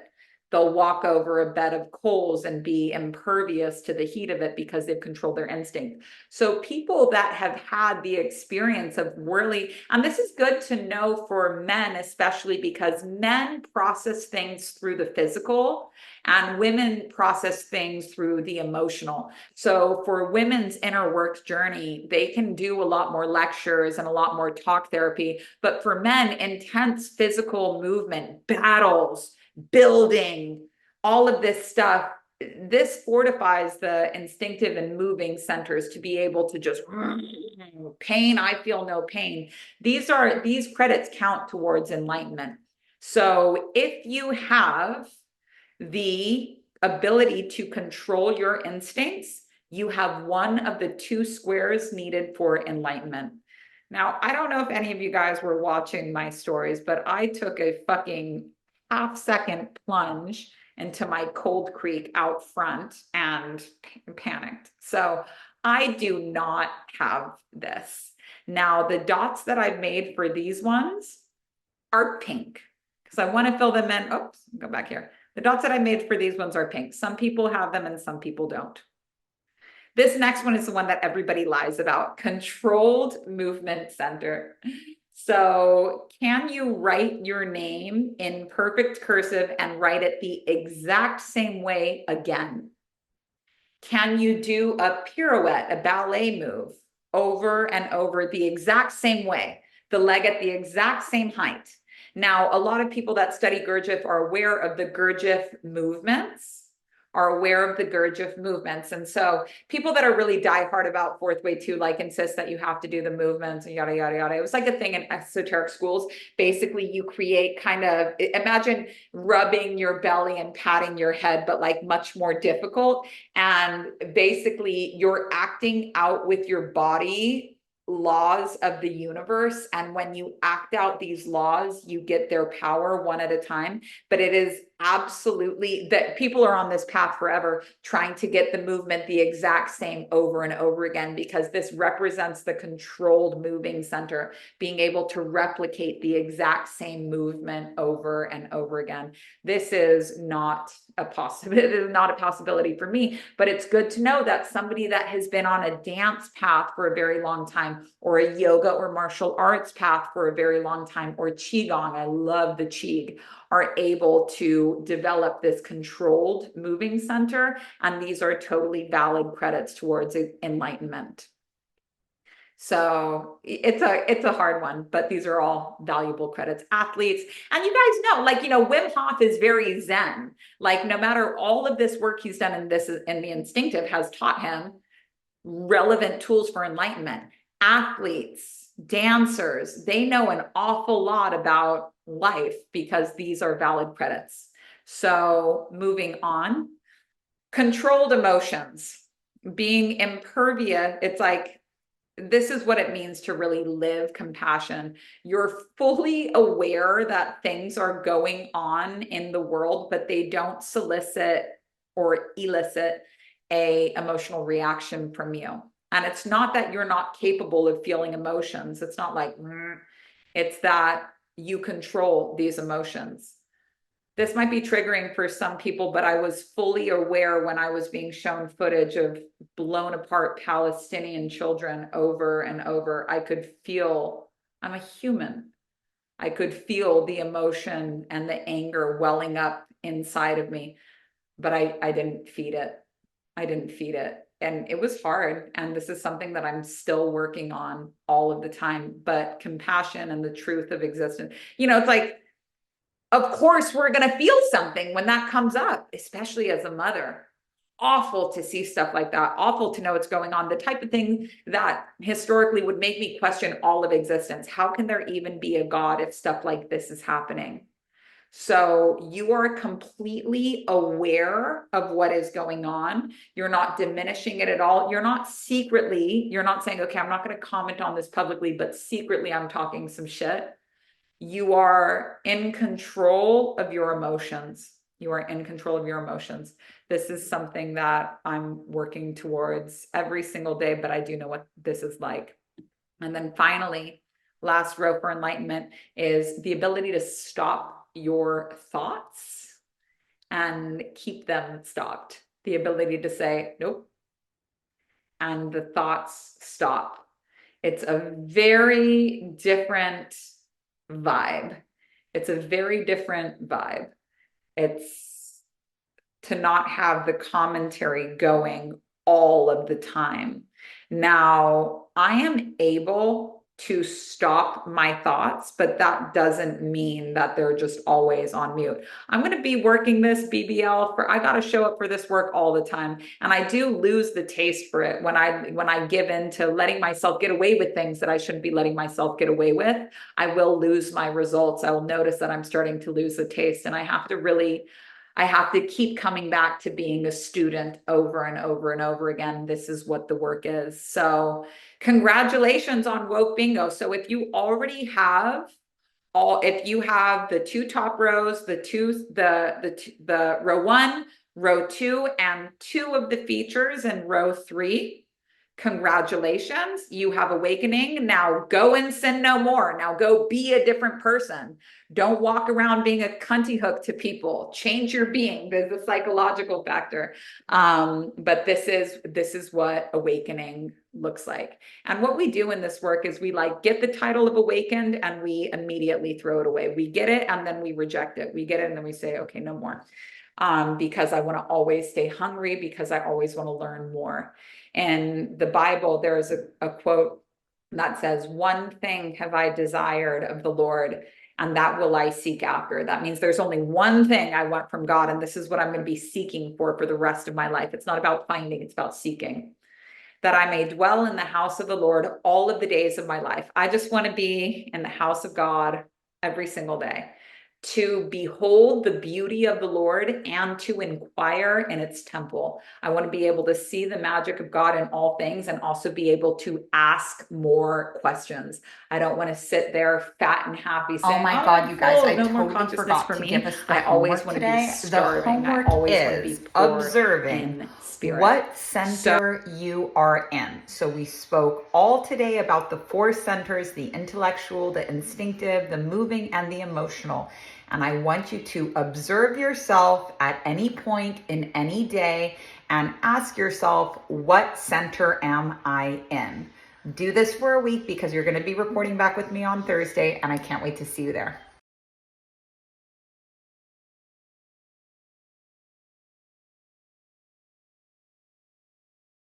So I will answer some questions here in 1 second, but now it's time for you guys to decide if you're going to be continuing this educational journey, yes or no.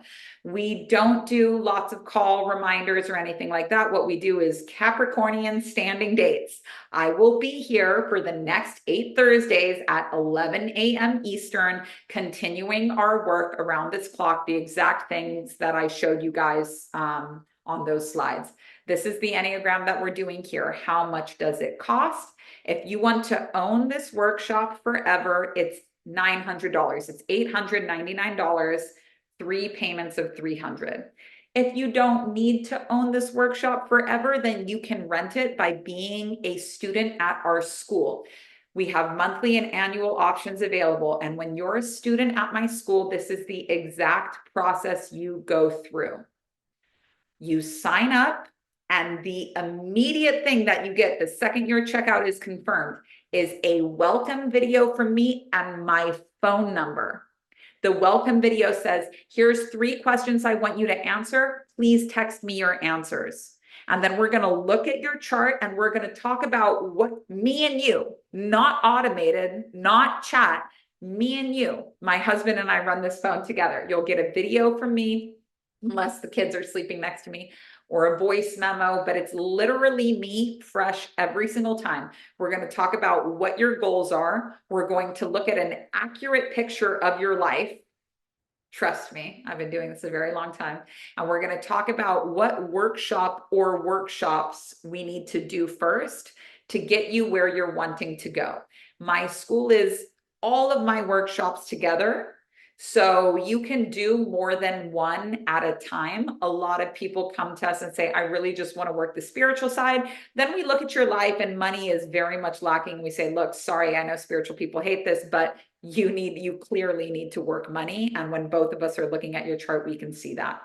So it's $200 a month or $2,000 for a year. You save $500 when you come with us for the year. And this is our favorite way to do it. If you can't commit to a year, that's totally fine. $200 a month. So you can decide.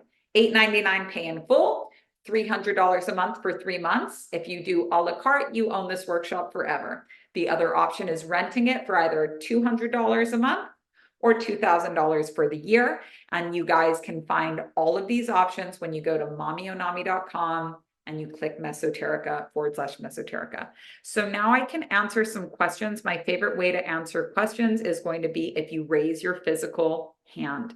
I'm not going to be answering any questions from somebody that asked them last week. I'm going to ask Emil or Emil, if you could help me pronounce your name. Go ahead and unmute yourself.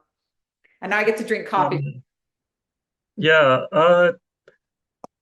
so I feel like I've been on this path for like a bit of time, and way back in like 2019, I had an episode of schizophrenia, Mhm. and I was then kind of taken to hospital. I was then put on medication. I then tried to come off medication maybe a year or so later, and then ended back up in hospital again. So my main question is like, I am still on medication right now, but like, and I understand that you're not a doctor, but how possible is any of this while being on medication? Thank you so much for this question and for this perspective. And I'm so sorry that that happened to you. I understand that it's life, but if that had happened in the East, you would have been cared for much differently. And this has your name on it. Now, I hope that what I can tell you here is useful. But before I had kids, sometimes moms would come to me and say, hey, can I work with you? I'm a mom. I don't have very much time though. And I would always tell them, I very much feel that for your specific situation, it's important to be with people that understand what that's like, that understand what it's like. My truth is that I've never been on meds. I was very close to being on them multiple times, but I've never done that detox. I've observed many people doing it, and I've held space for many people doing it. But what I've observed is that it's different and challenging for each individual person. Also, my brother is diagnosed schizophrenic, had ECT, and is actually in jail right now for attempting to kill his dad, and a psychiatric hospital jail.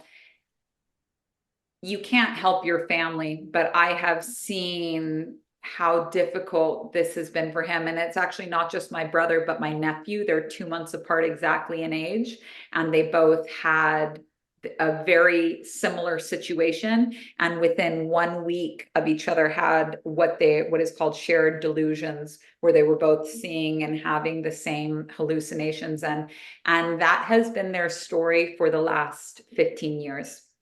I have on my app, I don't moderate it, so I'm not sure what kind of energy is going on there, but it's also, if you go to my Instagram, it says like 40 days of ritual. It is the most commonly, it's all people that are going through pharmaceutical detox in some way or another, or are beginning this journey of maybe tapering off their medications. This is such a personal thing, and I think it's very important to know the result that you want. So know the result that it is that you want to achieve, but surround yourself with people that have achieved that result, because there is evidence on all sides. You have to know what you're looking for, and then find on Reddit or anywhere else people that have been through it. Like I said, the criteria for a teacher: have they been where you want to go, and do they speak your language? Now, to bring it to where it could be in my hands, when knowledge exceeds being, it becomes imagination. Imagination is the inability to discern the real from the unreal. You're not able to figure out which reality you live in. So if this is something that you have struggled with in the past, it's very important to not input more than you're outputting. Because I'll be specific. If you were to watch 8 hours of a flat earth documentary and not talk to anybody about it, who here has seen flat earth documentary? They're very interesting. I'm all about getting a different perspective on things. But if you were to take in a very different perspective for 8 hours and not talk about it, the reality of the earth is flat is going to live in your head, as well as the reality of the earth is round.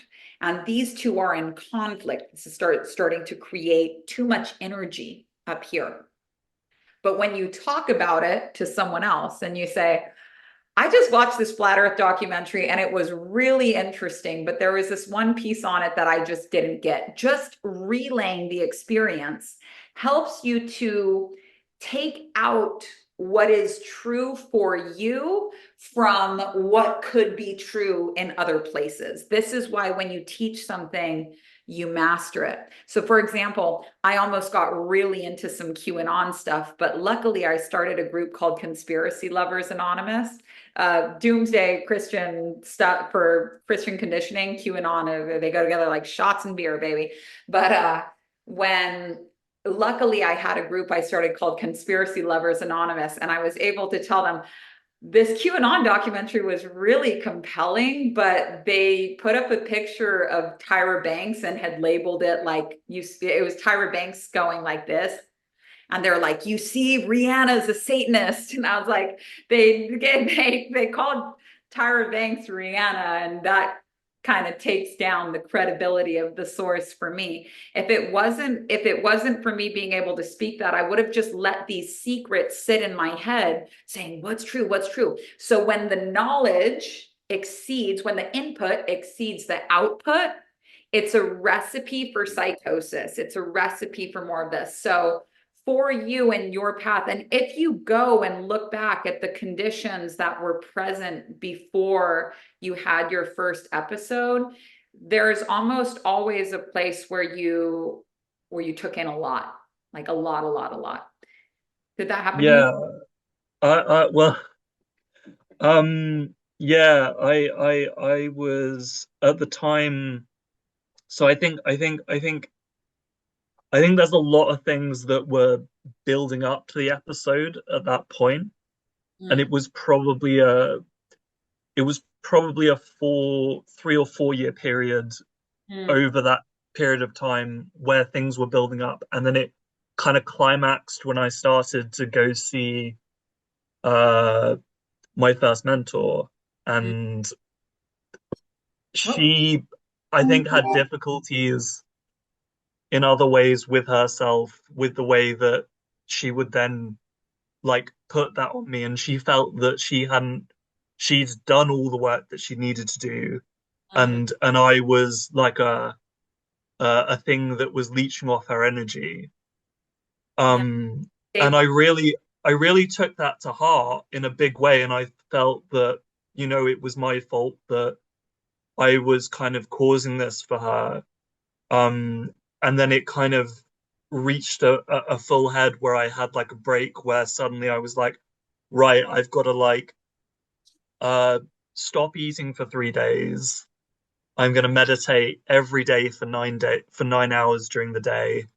And it was like that was the main catalyst that kind of caused me to then go up too high, but then like spin out in a really big way. mhm, Um, mhm, and so I'm I'm at a point where I feel like I can come off medication, and I understand the process and the methods that I'm gonna use to kind of come off. I'm gonna do it every other day, and then also take promethazine if I'm struggling to sleep. But I understand that it will be a strong, difficult period of time. I'm on olanzapine, which I don't know if you know, but I've read about coming off olanzapine, and it's like you end up with very, very severe insomnia mhm, that can last for months, if not mhm, longer. mhm. Um, Hmm. And that can be so traditionally in like Western medicine is a big fan of medication, and Eastern medicine is a big fan of medicine. It's totally fine to help yourself through these episodes. So, for example, if you are like, you don't have to take a sleep aid every single night preventatively, but you can feel free to let it stack up so the tolerance is low. So when you're like, I'm going on this choo-choo train, you're yeah, like, yeah, yeah, no, yeah. I'm not. Not today, honey. A question for you about your mentor. Was she encouraging you to teach, or was she encouraging you to stay being her like disciple? That's a good question. That's a good question. Um, I would say stay disciple, but I was the only person she was mentoring at the time. Mm-hmm, She deliberately wasn't mentoring other people, mm-hmm, but she was mentoring me at the time. Uh, and she felt like she had the answer. That was the thing. She felt like she had like the very clear answer, and she knew what was going on like completely, rather than taking a few steps back and being like, oh, like what are they saying? What are they thinking? What's going on with them? Kind mm-hmm, of thing. Like mm-hmm, I mean, I've kind of forgotten about her, and it's not really something I concern myself with anymore. But yeah, like there is some scarring there yes. that we haven't kind of worked through between us on a karmic level. Uh, and I'm not quite sure. Well, I'm unsure with where to exactly go with that. I But will give yeah. you very, very clear homework for this. This might be the only question that I answered today, but when you guys get your emails, you'll see that I'll include my phone number and you can ask me any questions that you want. I just want to I want to thank you so much for being here in my class. And I want to honor that you were hurt to the point of hospitalization from an experience with the teacher. And I want to honor everybody in this class that has had a really negative experience with the teacher. I want to honor that this has been hard for you. I want to honor that it's hard to become a student again. I want to honor the temptation to just throw the whole industry out. I want to honor like how burned you got, and you got burned to the point of hospitalization. I had this on gallery view because sometimes when we see other people reacting to what they're saying, it's like, wow, like maybe there was something here, you know, maybe that was kind of a fucked up situation, maybe. And it seems like a lot of blame was put onto your shoulders, and you didn't deserve any of that. And I believe that everything that you've described is that's a lot of times what happens in situations like this. I want to show you one more time the teacher student master equation. In order to master something, you have to teach it. And a lot of times it's the duplicating principle. There's no way around this. In order to master something, you have to teach it. And even obstacles and stuff that you've experienced in your life, you will master. For example, if you have a relationship pattern that you can't stand or an addiction that you so badly want to be free of, you'll know that you're really free of it once you've taught it to other people. Because every time you teach it, you'll return to it. It continues this awakening cycle. You go back to like, wow, there's a new level that I can take this to.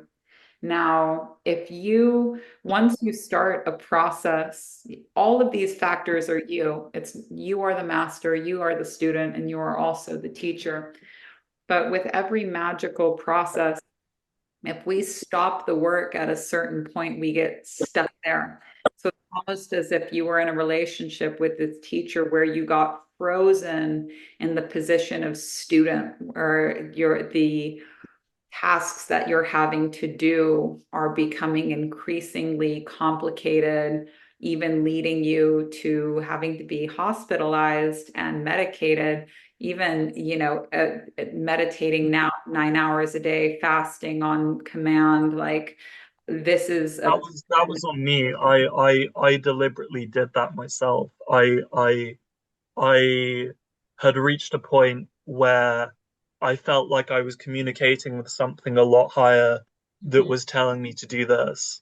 Mhm. Uh, and there were other like little bits, like she was kind of sort of spoke about like lizard people and Mm. all that kind of stuff. And that in itself, that way of viewing the world and like with star seeds and stuff really got in my head in a really big way. And when I was back home at Christmas and I was watching the TV, I was like, they're fucking throwing energy at people. They're like, he's a vampire, he's a lizard, and all this kind of stuff. And that just added an extra layer on top of the whole thing that increased the level of psychosis.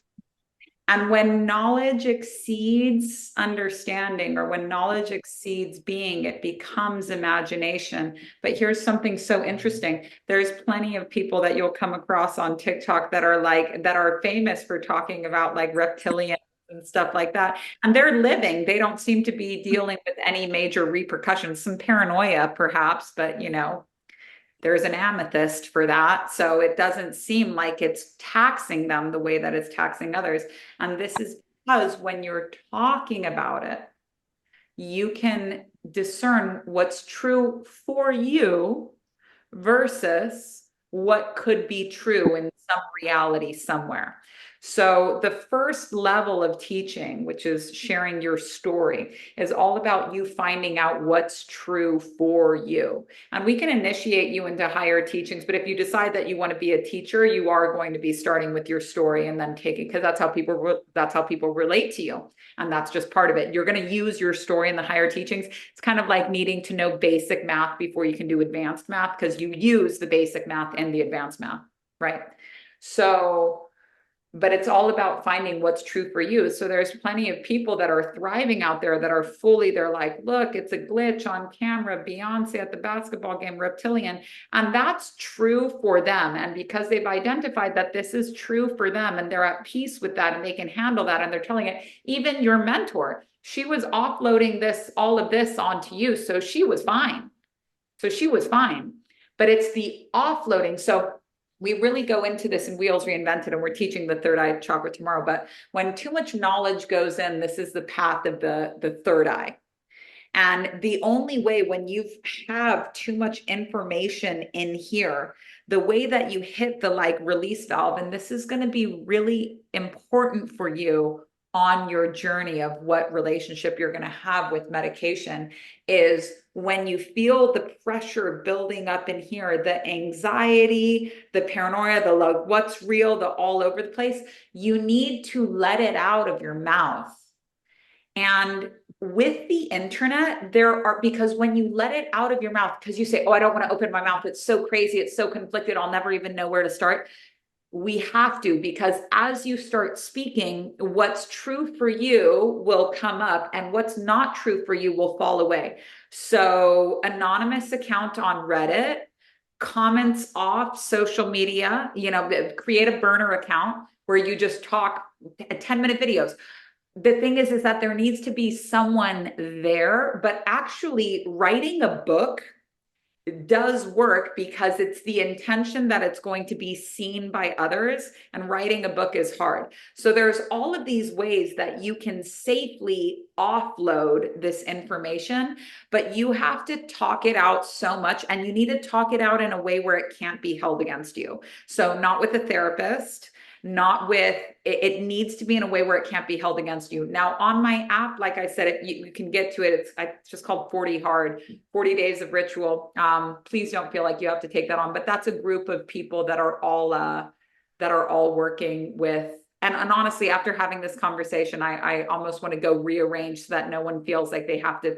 But the 40-day ritual that I have people doing is just share your story and connect with at least one element a day. So either connect with the air element, it's just ground yourself into the ground. Either connect with the air element by breathing, connect with the water with either a bath or a shower, make a fire, or walk around barefoot, but just to bring you out of the head and onto earth. It's just 40 days of ritual like that. But on my app, you can also share your story there as well. And it's important to be allowed to say the same thing over and over again until and not be judged by that.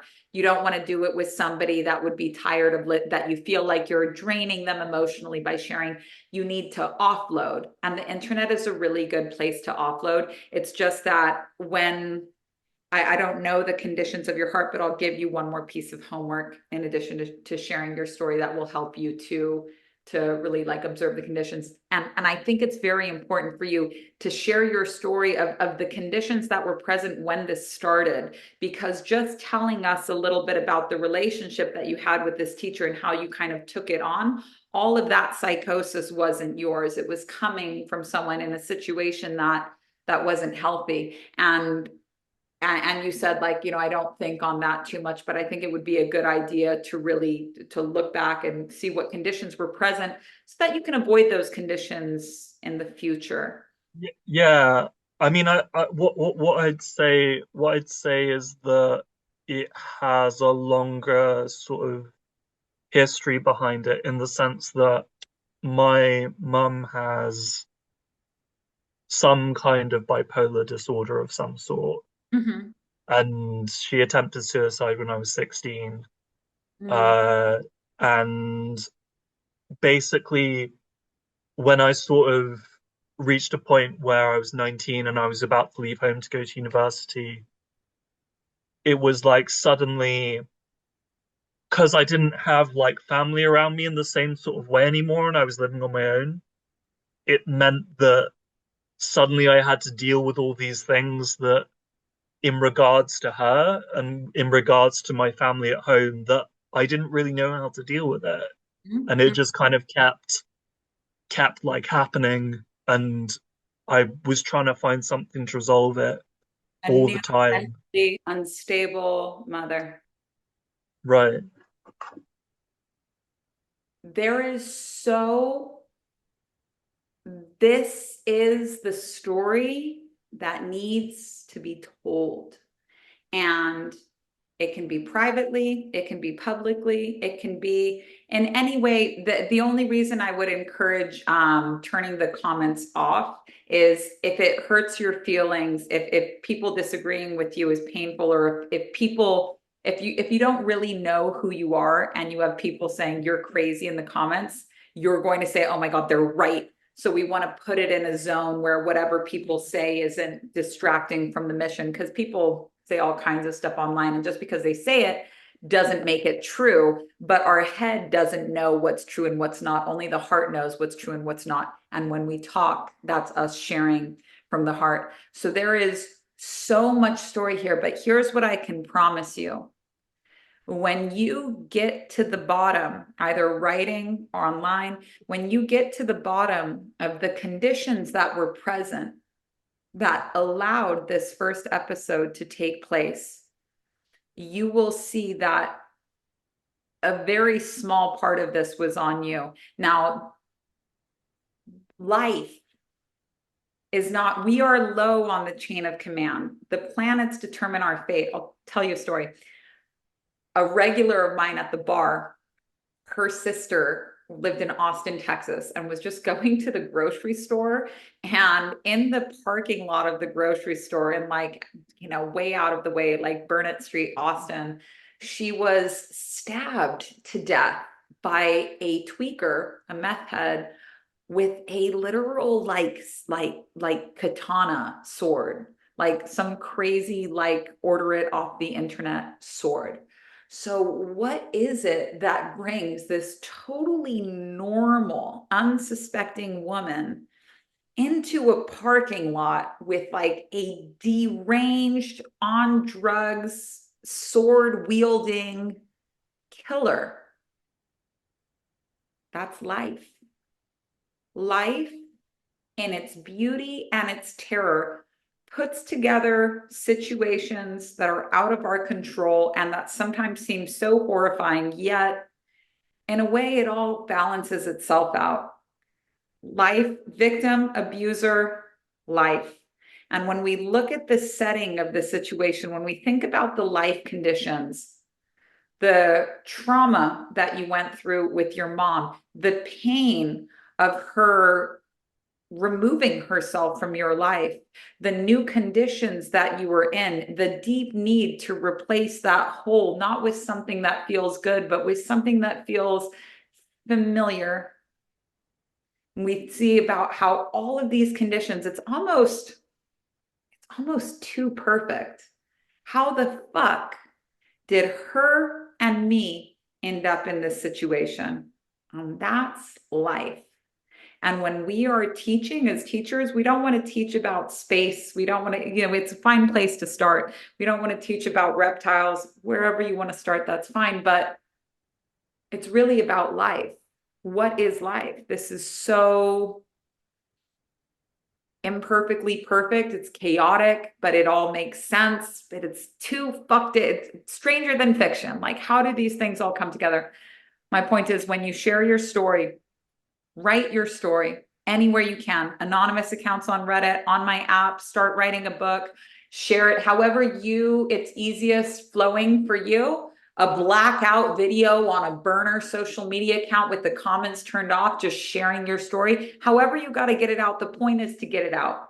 But when you get to the root of the story, of the setting where this first episode takes place, you will see that you were really only 1/3 of a situation, that 2/3 were out of your control. And you can take the responsibility for you. You can say, okay, I will take responsibility for me, and shit, because I'm on the path of taking responsibility, I'll take the responsibility for the setting too. I was in that situation, I'll take it. Or I'll take it in the way that I accept that this wasn't her fault either. We had the universe, we had me, 2/3 of the equation. I'll take that responsibility, I'll move forward. But you will be a lot less afraid of this happening again if A, you have a way to deflate the excess, which is sharing your story. B, you understand that the settings were unique back then, and there are things you can do today to make sure you're not in that setting again. The combination of these two, sharing your story, seeing what it does for you, and understanding, really seeing what the situation was, you won't be so afraid of this happening again because it was a unique situation. And just because that terrible thing happened to you doesn't mean that you're going to be stuck with this for your whole life. So the last piece of homework that I want you to do is to go at any point this week to mommyonami.com/painkiller. And I want you to address that painkiller to the teacher. It'll take you about 30 minutes. It's a worksheet. You can also listen to it like a meditation on Spotify or Apple, or you can watch it on YouTube. All three of those options, always free on my website. When you've done that, I would like you to evaluate, how's my input output levels? Do I need to maybe output some before starting to input? And if the answer is yes, and I think it might be, don't worry about missing the live round. We'll have other live workshops, but for your life, you're going to always want to make sure that you're not inputting more than you're outputting. Does that make sense? I want to thank you. So how do you pronounce your name? Emil. Emil, thank you so much for your question. I'm loving that we got to take this detour. I'll keep my eye out for you on social media and in classrooms. And just because it was painful like that then doesn't mean it's always going to be painful like this. Honestly, I feel like I have done a fair amount of reflection on this kind of stuff, and I'm always hopeful, and I understand that I got burned back then, but like I know that that isn't the case now. And furthermore, I would say that regardless of what people say about medication, I would say that in some ways it has given me space and empowered me to really deal with those like more difficult things and just be aware of them. But there's another aspect of me that is very aware that the underlying aspects of all of this is kind of behind a brick wall at the minute. And it's like until I kind of come off the medication, it'll stay behind that brick wall. So, but yeah, thanks so much for your help. Like I really appreciate it. My pleasure. Can you think of anyone else who this story might serve? Because this story of this has been really helpful for me. And you can't repay a teacher in 10,000 lifetimes. This medication has saved my life. This medication has given me the opportunity to take a pause until I was more grounded and able to deal with these things because I wasn't able to deal with it back then. There's a very black and white narrative about medications back there with people that don't understand it at all, saying, this is trash, throw it away. And then people following suit, going cold turkey, ending up in a very complicated situation. You know, every story has three sides. Do I take medication? Do I not take medication? Do I take medication now? There's a time for everything. And this story, your unique story, it doesn't have to be finished. It doesn't have to be achieved. But this beautiful journey and struggle of what relationship do I have with medication? What relationship is going to work for me in a world where it's either or? It's not either or. It's both and. And not only is story healing for you, story is where all teachers have to begin. You have to start with telling your story. And this is hard. A lot of us aren't allowed to tell our story because we'll be rejected or people can't know this about us. Sharing our story heals the world, but this is also the first level of spirituality. This is the first level of teaching. So you're going to have to do it at some point, but it is healing. Does everybody here on Gallery View think that this is an important story?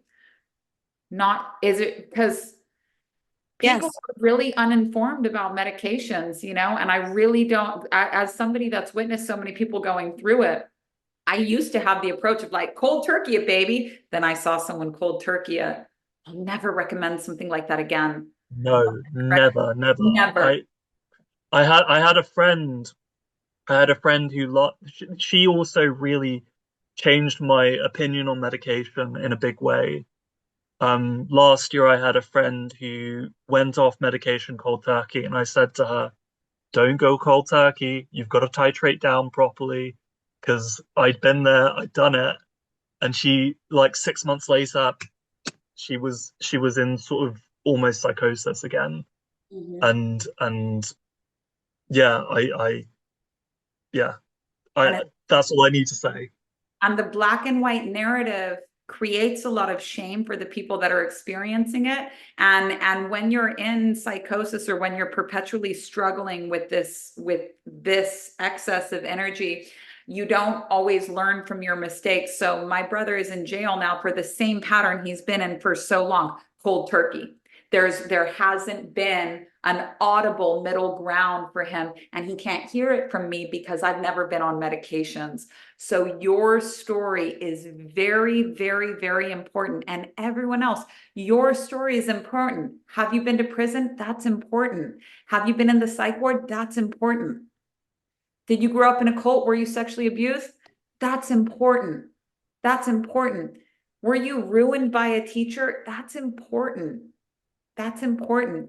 Did you have terrible postpartum depression? Every person's story is valuable and unique. So even if you've never considered being a teacher before, the call to teach is universal. Very few respond. So with that, I want to thank you all so much for being here on this call. I gotta say hi to my friend Mama down there. I gotta say, you guys can learn more on mommyonami.com/mesoterica. We'll be here again on Thursdays at 11. The final criteria for me with the teacher is, can you afford it? If you can't afford it, if it's going to put you in a bad way, I've had to sit out a lot of coaching packages and stuff because I just couldn't afford it. We've done everything that we can to make things affordable. If a Heineken costs $2 at a bar, not at a restaurant, but if a Heineken costs $2 or less in the country that you live in and you're not a digital nomad, please reach out to us, because we do have an exchange rate. But this exchange rate is for people who live in fucking Pakistan and Mexico, where shit's really, really cheap. So don't come to me with your Canadian, USD, Australian dollars. And never my people in like Brazil and stuff. So thank you all so much for being here. I'll see you next Thursday. Jen, don't go anywhere. I'm going to stop the recording.